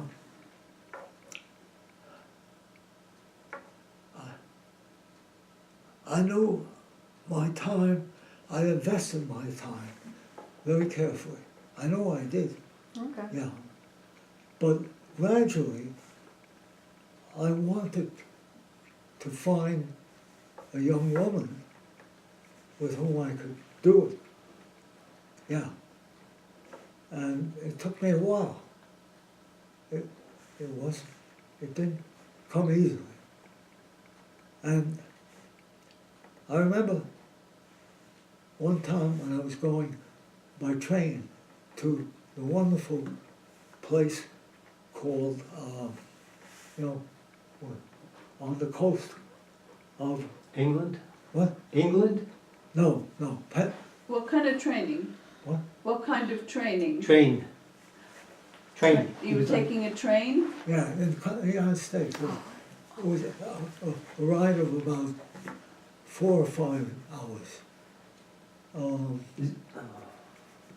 And you were going someplace on the coast? What? Yes. With a lot of different. Delaware?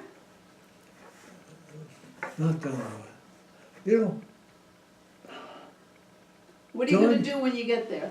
John F. Kennedy, Oh, you mean Boston, Massachusetts. Cape Cod? Cape Cod. Okay. Yes, I fell in love with Cape Cod. Yeah. Oh, so like when you were doing the camp counselor up Yeah, there and yeah, stuff, yeah. yeah. That's a place. that You did some- found peace there probably, yeah, right? That's just Yeah, something. yeah, okay. So is there anything, any message you'd like to leave for future generations? You run your own. Well, I hope there will be for the generation. Okay, Mm. As much as possible. okay.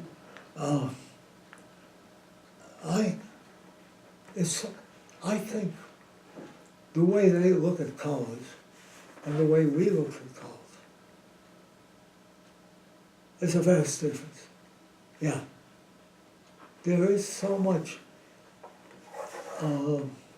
need for the individual girls to look on having great success when they get there. Finish. Look for success. Look. No, I haven't heard that they don't explore countries. Mm.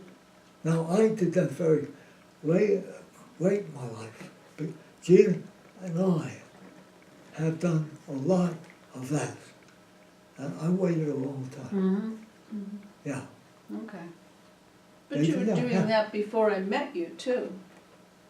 Not very much. Not A as couple of much, times. but we continued Yeah, to do it, yeah. Yes, yeah, I went to Israel, which, that was one place. You went to Greece? I went to Greece, another one. So you traveled a lot? Yeah, Yes. and we Okay. traveled quite a bit. Yeah, Okay.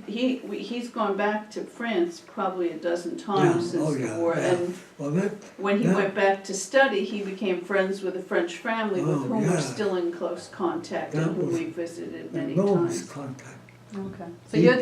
what you're basically saying is the future generations should go out there and see the world. Yeah. See the world, Yeah. meet people from other Yeah. places, huh? Yeah. Well, I want to thank you very much. Do It you was a want great to, interview. Hold on. I think that, Fine. Okay, my name is Nancy McCaffrey. I'm at Emma Clark Library in Setauket. I'm re-interviewing Stanley Brodsky for the Veterans History Project. It is February 13th, 2019. In the room also is Jeannie, his wife. And so we'll just add some things that Stan did not get to the first time. Hi. So what is it you would like to add? My first experience with the Army units, this was a World War II CW. It was, and I was in the Army of the was you were in the 100th Division. what? You were in the 100th Division. Yeah, yes, okay. And this was the earliest example of my being sent out with other members of the, in my company. Okay.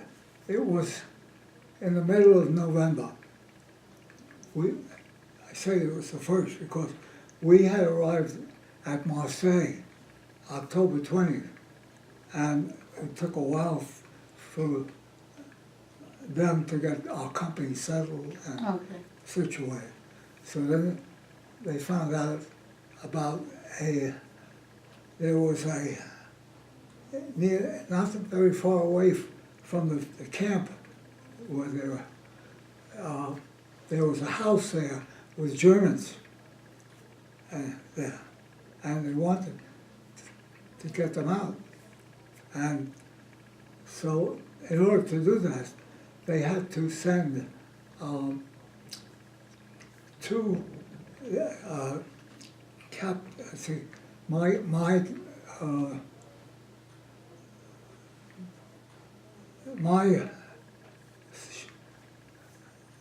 part was F company, and then the other was in the same the same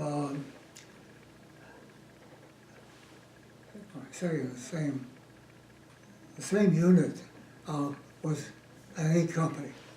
So this was the middle of November, and we walked up. They dropped us off, and it was to a house that was filled with about 10 or 12 German soldiers Okay. that they wanted to kill or capture, whatever. And so they dropped us off on a day that was the most miserable you can imagine. It was cold and it was raining all the time. And we didn't carry any weapons. Only the leader of the patrols were doing that. And so little by little, that rain got fast, and it took only by an hour that we began to learn that they were setting up a patrol to attack the Germans in the house. there had been some skirmishes there. They had maybe killed one or two. Okay. And so this was an organization, the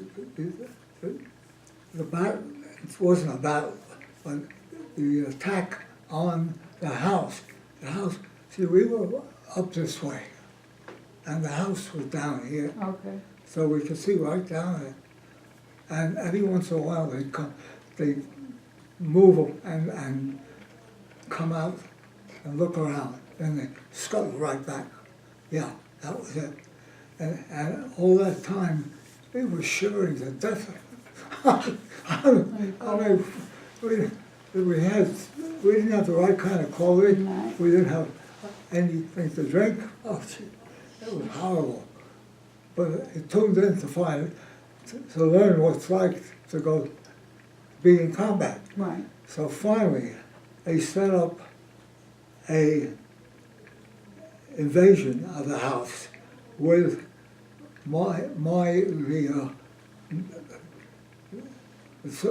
the young man who was in charge of our unit, to another man who was leaving his unit. And on a specific day, earlier, the unit of A Company, not all of A Company, but about 10 men, followed their captain and moved down the hill, and they stopped and waited until they saw some Germans coming out. Every once in a while they would go out and try to see what was happening, skirmish. And on this one time, they waited until then, and then they began shooting. And the Germans came out of the house, all of them, really. And some put up their hands, and others fought. And the whole thing took about 45 minutes. Yeah, we didn't lose any men at all. Oh, okay. So that was a very accomplished thing. So how many did you capture? Pardon? How many did you capture? I would say about 6 to 8 Germans.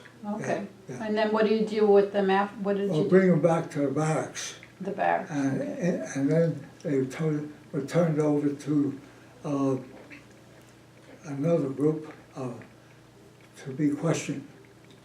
What was about trying to learn anything from them, what their positions were away from there, and how long they've been there, and if they had learned anything. Yeah. Okay. Tell about watching the fire, though. Pardon? Tell the part about watching the fire, the house burn up. Yeah, And yeah. you guys are standing in the rain Yeah, and that the was- cold. And they weren't allowed to go close in Yeah. case there were any hand Yeah, grenades or... that was yeah, because that one or two whatchamacallit, was thrown.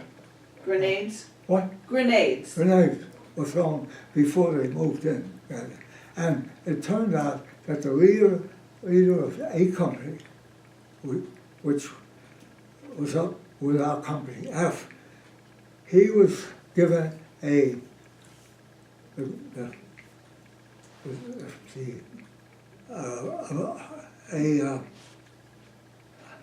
Medal of Honor.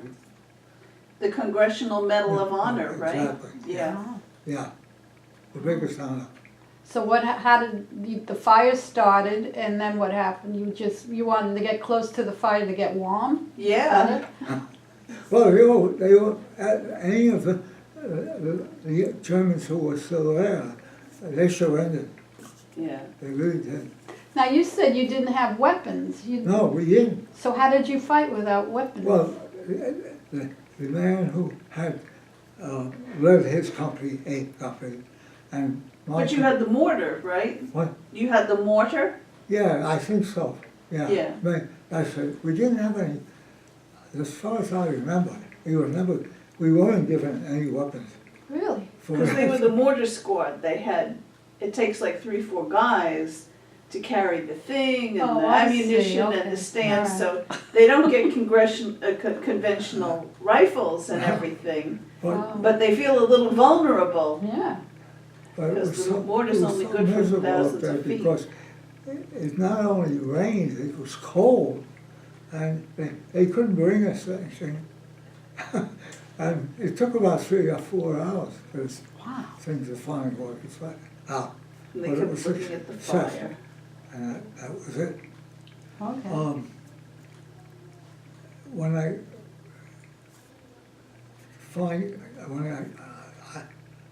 get my poem and have it brought to you, this was a poem, the only poem I ever wrote, as a matter of fact. I had been transferred from F company to A company about the end of November, and with 1 or 2 other people from F company. I was transferred to A company because A company had 80 of their men captured by Germans. Wow. Yeah, it was a real loss. So I was there for the rest of the war.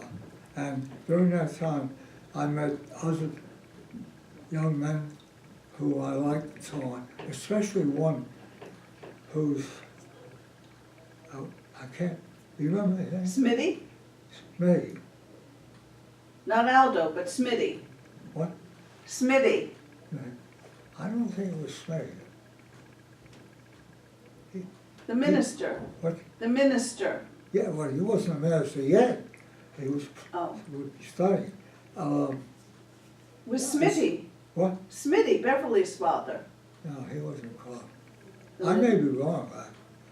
I don't know who you're Well, talking anyway, about. he was one young man who was same age as I am. And he was studying after the war was, after his time was up, and when the war was over, he was going to be a priest, yeah, and so on. And so, during the year of, let's say, we got to be pretty good friends with each other. And we were together on 1899, on New Year's Day, which was, it's in a poem. You remember? No. Okay, let's say New Year's Day. And we were both on guard at night. And so before it got, this is the end of that year, of which was, what was the end of that year? That was, the end of that year was,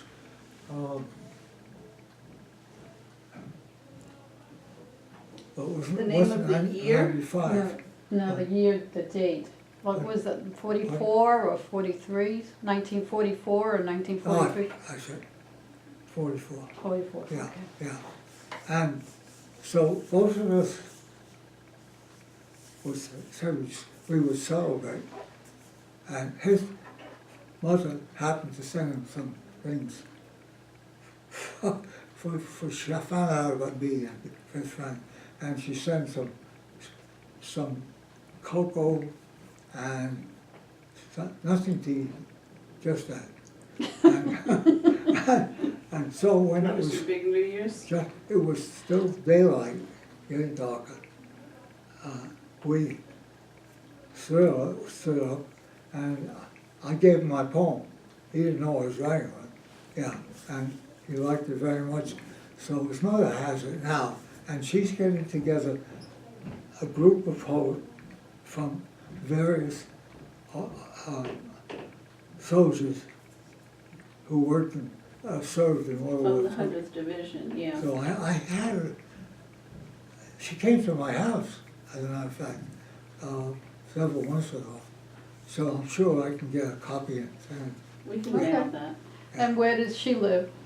She lives in Connecticut. Oh, Connecticut. Connecticut, like near Hartford or up in that corner. She lived right outside She lives in Hartford. Hartford. Okay. So this is the daughter of Yeah, your yeah. friend? Yeah, Yeah. she Okay. was one of the two, how many was there, girls then? There's she and her sister, Yes, and the parents and the baby were killed. yeah. Okay. So, Yeah. and she has a sister who lives up in Michigan. Okay. I've seen her maybe one time, but this particular woman has visited me Okay. 2 or 3 times. So did you keep in contact with him after you left the service, your friend? Well, what happened was, when the war was over, I was planning to go to college, and he found a job upstate New York to serve in the priesthood. Oh, okay. And I got the news of the accident that killed him and a small group of children. So I never got to see him again. Oh, that's too bad. Yeah. Okay. He was such a wonderful young man, friendly toward everybody, and he would not, the only thing he would not do was to accept The condoms, right? The condoms. He The wouldn't take the condom, condoms. if you went out. He would not do it. So he didn't get usually didn't get a chance to go somewhere. Yes, they wouldn't give him R&R because he wouldn't accept the condoms. And he Oh, said, I'm okay. married, I'm not going to do that. Oh, so they wouldn't let him out They at wouldn't all? let him out. They, Oh. they kind of didn't believe him. Oh, wow. Yeah. But he was a sincerely religious guy, and for a nice Jewish boy from Brooklyn to know a minister in that way would have never happened had he not been in the war. Yeah. He, Tell Nancy also about when you had leave in Paris.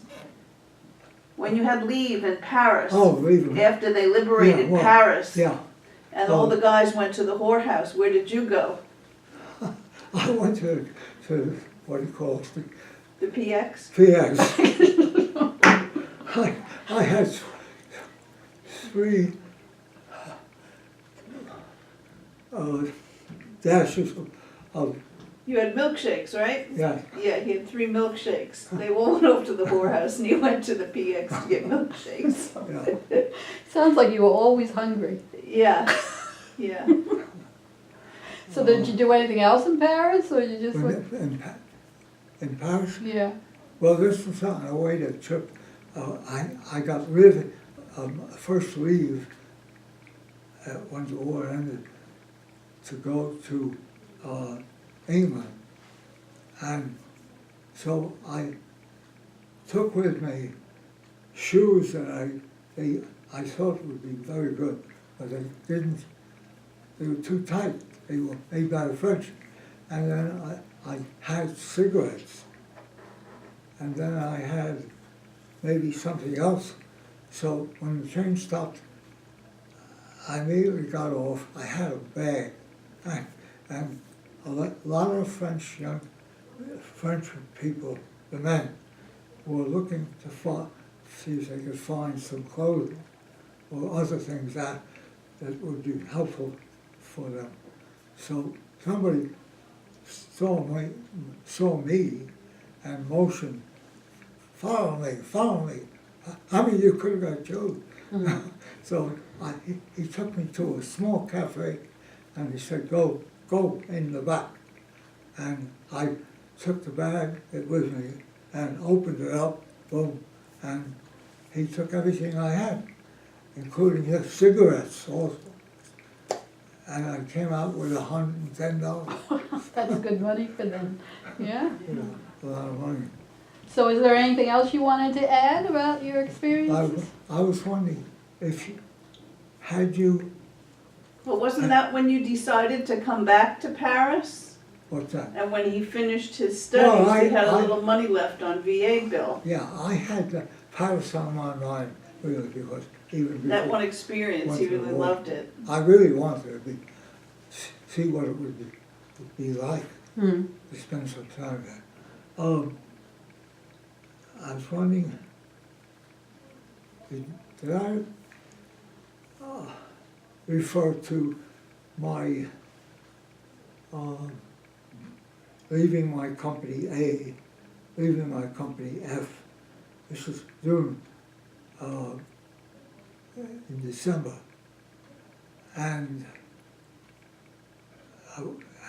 one other man, two other men from my company. What happened was, I was asleep at night, almost asleep at night, on the ground, and then my the head of my company woke me up. He said, "We're promoting you to PFC or whatever, a higher rank." Hmm. And he said, "You're going to be going to another company." Was that, you see, was that at all mentioned? I don't remember that. Okay. Okay. So That was the That good news, was- bad news scenario, that right? was really a shock, because I had been with my closest friend, Aldo Urbano, and he was still in the F company, and a few other people are close to. They said, but my lieutenant, who was leading the company, said, "Gather your materials together. You're going to have a higher rank. You're going to have your family see more money, and I'm sending you to A company." Now, what happened was, with A company, the Germans captured 80 soldiers in that company. 80. Yes, Yeah. a big loss. So Out they of, had out of what, to- like 100, 120? How many are in a company like that, 100, Usually, 120? 100 to 25, 45, yeah. 125 to And 140. they had to do something to fill up the company with people who know how, were good at using weapons and leadership, stuff like that. So I can remember that night, I'm almost asleep when I was doing that day. I'm so tired, and my lieutenant wakes me up. He gives me the snooze, and then it was past 12 midnight that I and my friend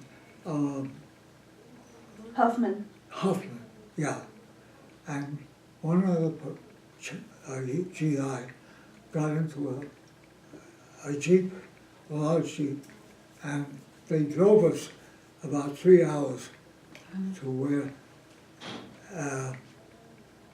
the company was, part of A company was being built up again. Hmm. So it was a little bit of a shock and very, very sad to see the other F, because I had been with F company all through the States Hmm. and at the first part of overseas, and having been drawn away. I never expected that. Yeah. So how did your job change between F company and A company? What? How did your job change between F company and A company? Well, here's what happened. I got a higher rank, okay. I didn't have to carry heavier weapons and other things like that, and was put in charge of about 4 or 5 Oh, soldiers. okay, all right. Because they were bringing in young men who had been trained but needed more things. Hmm. For that, and so it was. I felt sad about leaving F Company, especially because there's another thing that I think I would like to give you is my friend Aldo Rubano made a book about the history of F Company from the beginning, from the time in the States and in various parts of the States and going toward the and the railroad and going out the boat and all, so much history, you know. Yeah, Okay, yeah, all right, yeah. good. And he was, Aldo was an unusual, you know, person. He's 7 or 8 years older than I was, and he had had a good job before he got into the Army, working for a comic industry, drawing some of the comics. Illustrations for comic books, right? Yes, yes. Okay, Yeah, yeah. And so when the war ended and he came back, there was a lot of, in Congress, I forget the name of it, one of these people from, very well known. Anyway, they put a lot of, discussed what was being put in these books that was detrimental to young men and women. And they were, for a while, the business broke down, and Aldo couldn't find a job at all. okay. Yeah, Yeah. and that's what happened. Yeah. Okay. All right. Anything else you want to add? Pardon? Anything else you want to add about anything? Well, I have a question for you. yes, When you were being transferred from Company F yeah. to Company A because those guys were captured, did you think at all about your being Jewish and the mark on your dog tags being H? No. Did you think about that then? You didn't really know what was going on? It didn't occur to me. Didn't occur to you then? Yeah. I mean, we had very few soldiers, you know, at all. When did you hear about the concentration camps? I think we heard about it already when we were in the States, and the invasion of France occurred. That came about as a big thing, and there used to be.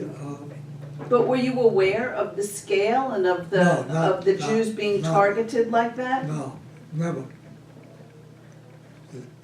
The paper they in the army they would publish a monthly, or first it was a monthly paper for soldiers to know what was going on, where the battles were taking place, what was happening in other parts of Europe, and they didn't give us at the end of when the war was over, there was articles about the horrible things that had happened. Well, when you were in the Army of Occupation Yeah. and you were guarding displaced persons, did you hear stories from them, or No, you didn't really have the language skills to hear it that? was a language problem. One. Right. There was one experience that I had when the war was over. We were given assignments and be sent to areas to feed the families who had been captured from various countries, in Europe. Okay. And I went to one that the family that's been in Poland, areas around there. And what we did for them, it was, we put out big, I see it like that, The big pots, you mean? yes, yes, Mhm. and of soup,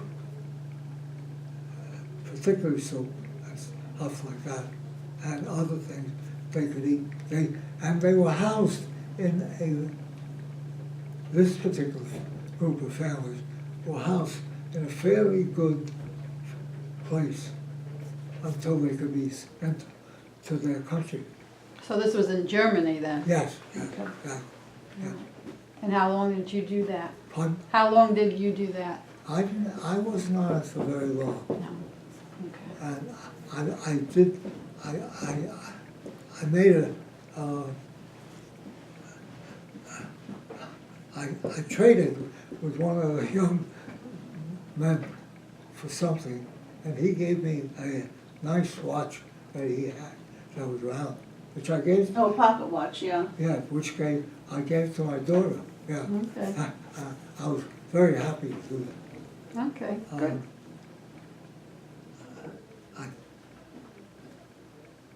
I don't know if I said anything, the information that you collect, is that also that, post-war? Well, we go into a little bit about what you did after the war, yeah, if you went back to school on the GI Bill. That. Yeah. But I'm talking about in Europe, when the war was over, my company had assignments to go and send their soldiers to that company for information and so on. You can tell me about it if you Pardon? want. You can tell me about it if you want. Well, I did, pretty much a spy, somebody who works for the, what's the name of what's the army name of? The intelligence area? What? The intelligence area? Yes. So I didn't have any connection with that. During the course of that time, in waiting to be sent home, and they had a system for all the soldiers. If you were certainly wounded, okay, you had a high assist. If you were in a much tenacious place during the war, when you were up front. So it varied with each soldier. In my company, we were assigned things to do. And it turned out that the first thing I found myself doing was become a librarian. Really? Yeah, because it was near, very near the very wonderful French city. Begins with an H. An H? There was something, I'll think of it. Anyway, at the outside of, and several miles from that city, there was a German capital, it had been a German. Were you still in Alsace-Lorraine? Yes. Oh. Well, no. Yeah. Alsace-Lorraine was always, You were in battle. yes. But these were places where soldiers were assigned and began to do things toward helping them when they got back to the United States to get more information about college and so on. So the first job I had was to be a librarian. I set up on the campus, not campus, but in the place where the soldiers were signed with, and it was a very nice place, and pick out books to announce to them that we had things for them to read, Oh, okay. and also to put out a short page of news about what was going on, what was the most important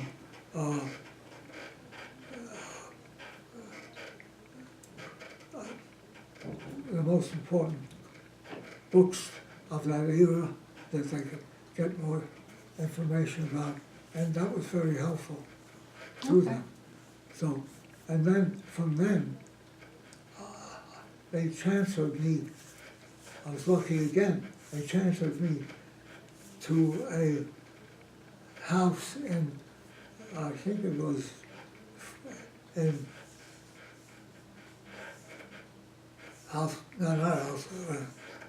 it was in a very peaceful part of Germany. And in that part, I became a member of, they were putting together a paper that would be published every week. And I knew I was a fanatic about baseball and football and all. So I got the job of being an editor, you know, and that lasted about 3 months. Wow. It was a great pleasure, and almost turned my interest in trying to find study or maybe get involved. You did illustrations for them too, the No, I newspaper, didn't right? get that. I Just didn't do editing? anything with that, not that. Mhm. No, that was out.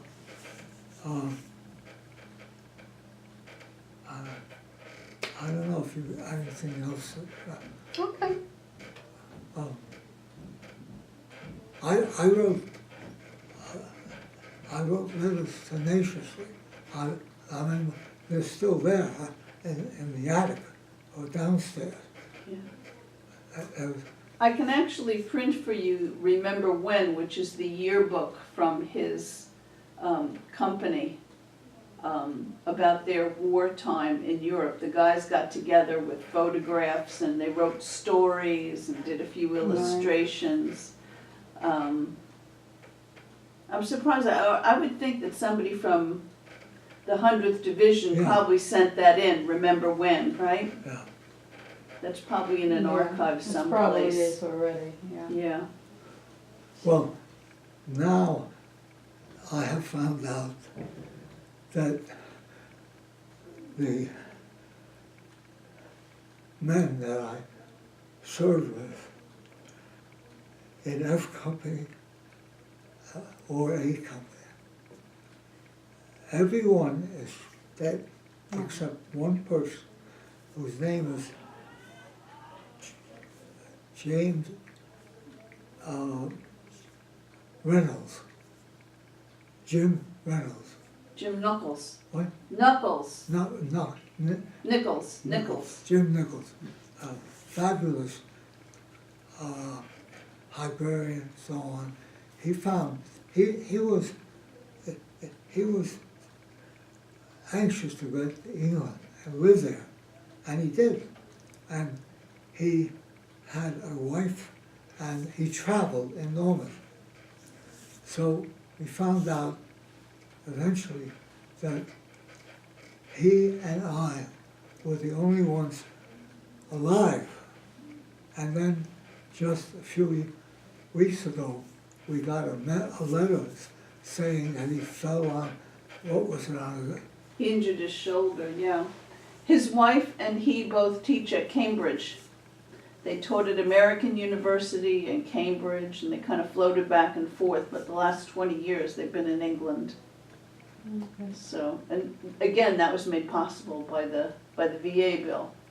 Yeah. that he was able to go to school and graduate school, and So, you were able to go back to Paris and study art. I mean, these guys had opportunities that yeah, I think Oh, so- encouraged a lot of economic growth in the 50s and they 60s. certainly did. Yeah. Took advantage of every trip they gave us. Another one was to the south of France, the Côte d'Azur, Côte d'Azur. yeah, which was, but it was a great trip, but it was not the most comfortable way. They set you up in a GI truck and you sit, like this way, and another group. Mhm. And you sit that way for several hours Yeah. each time. But as long as you were free, it was fabulous in That's having that nice. experience Good. too.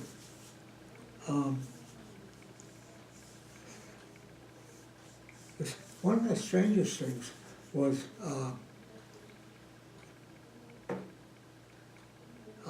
we met some people, the people where Alex, our daughter, Mhm.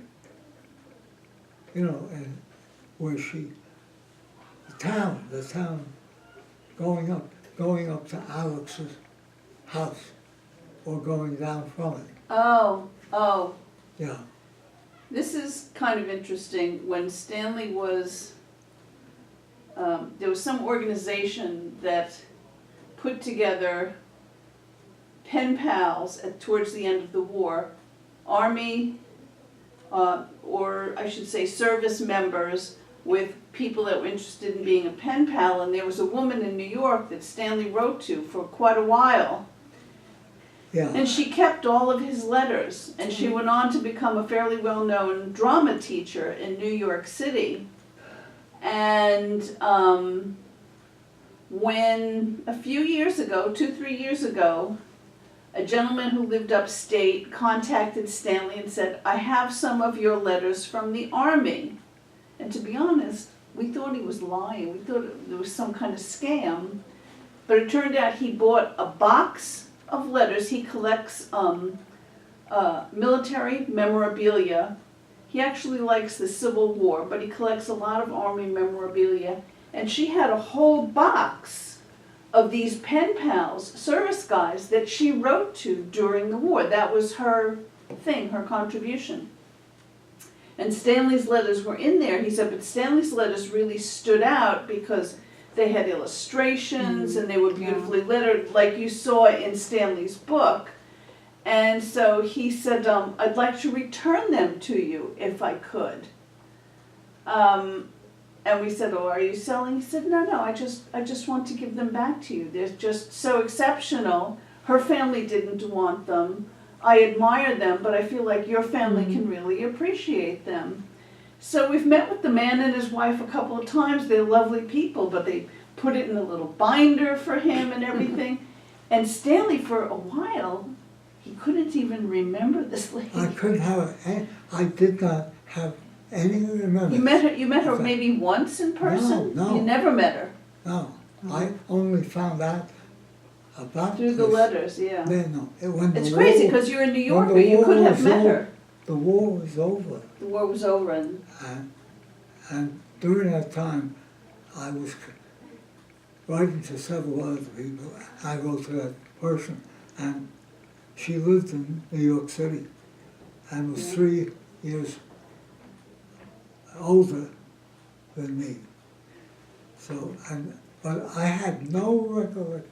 of writing those letters. Yeah, it was really interesting for him to see the letters and see where he was and what they were talking about. Because you're not allowed to talk too much in your letters about where you're located and what your actions are. You're not involved with letters, are you? No. No. No. Yeah. But I guess we're about done, right? Yeah. Okay, thank you for coming back. All right, I'm we're glad you glad. added some more to your story. Yes, I get you the poem. Okay, Yeah. very good. I We'll would mail like that that. to you. Yeah, thank you. Okay, Stanley, that's your phone. That's gonna be Adam.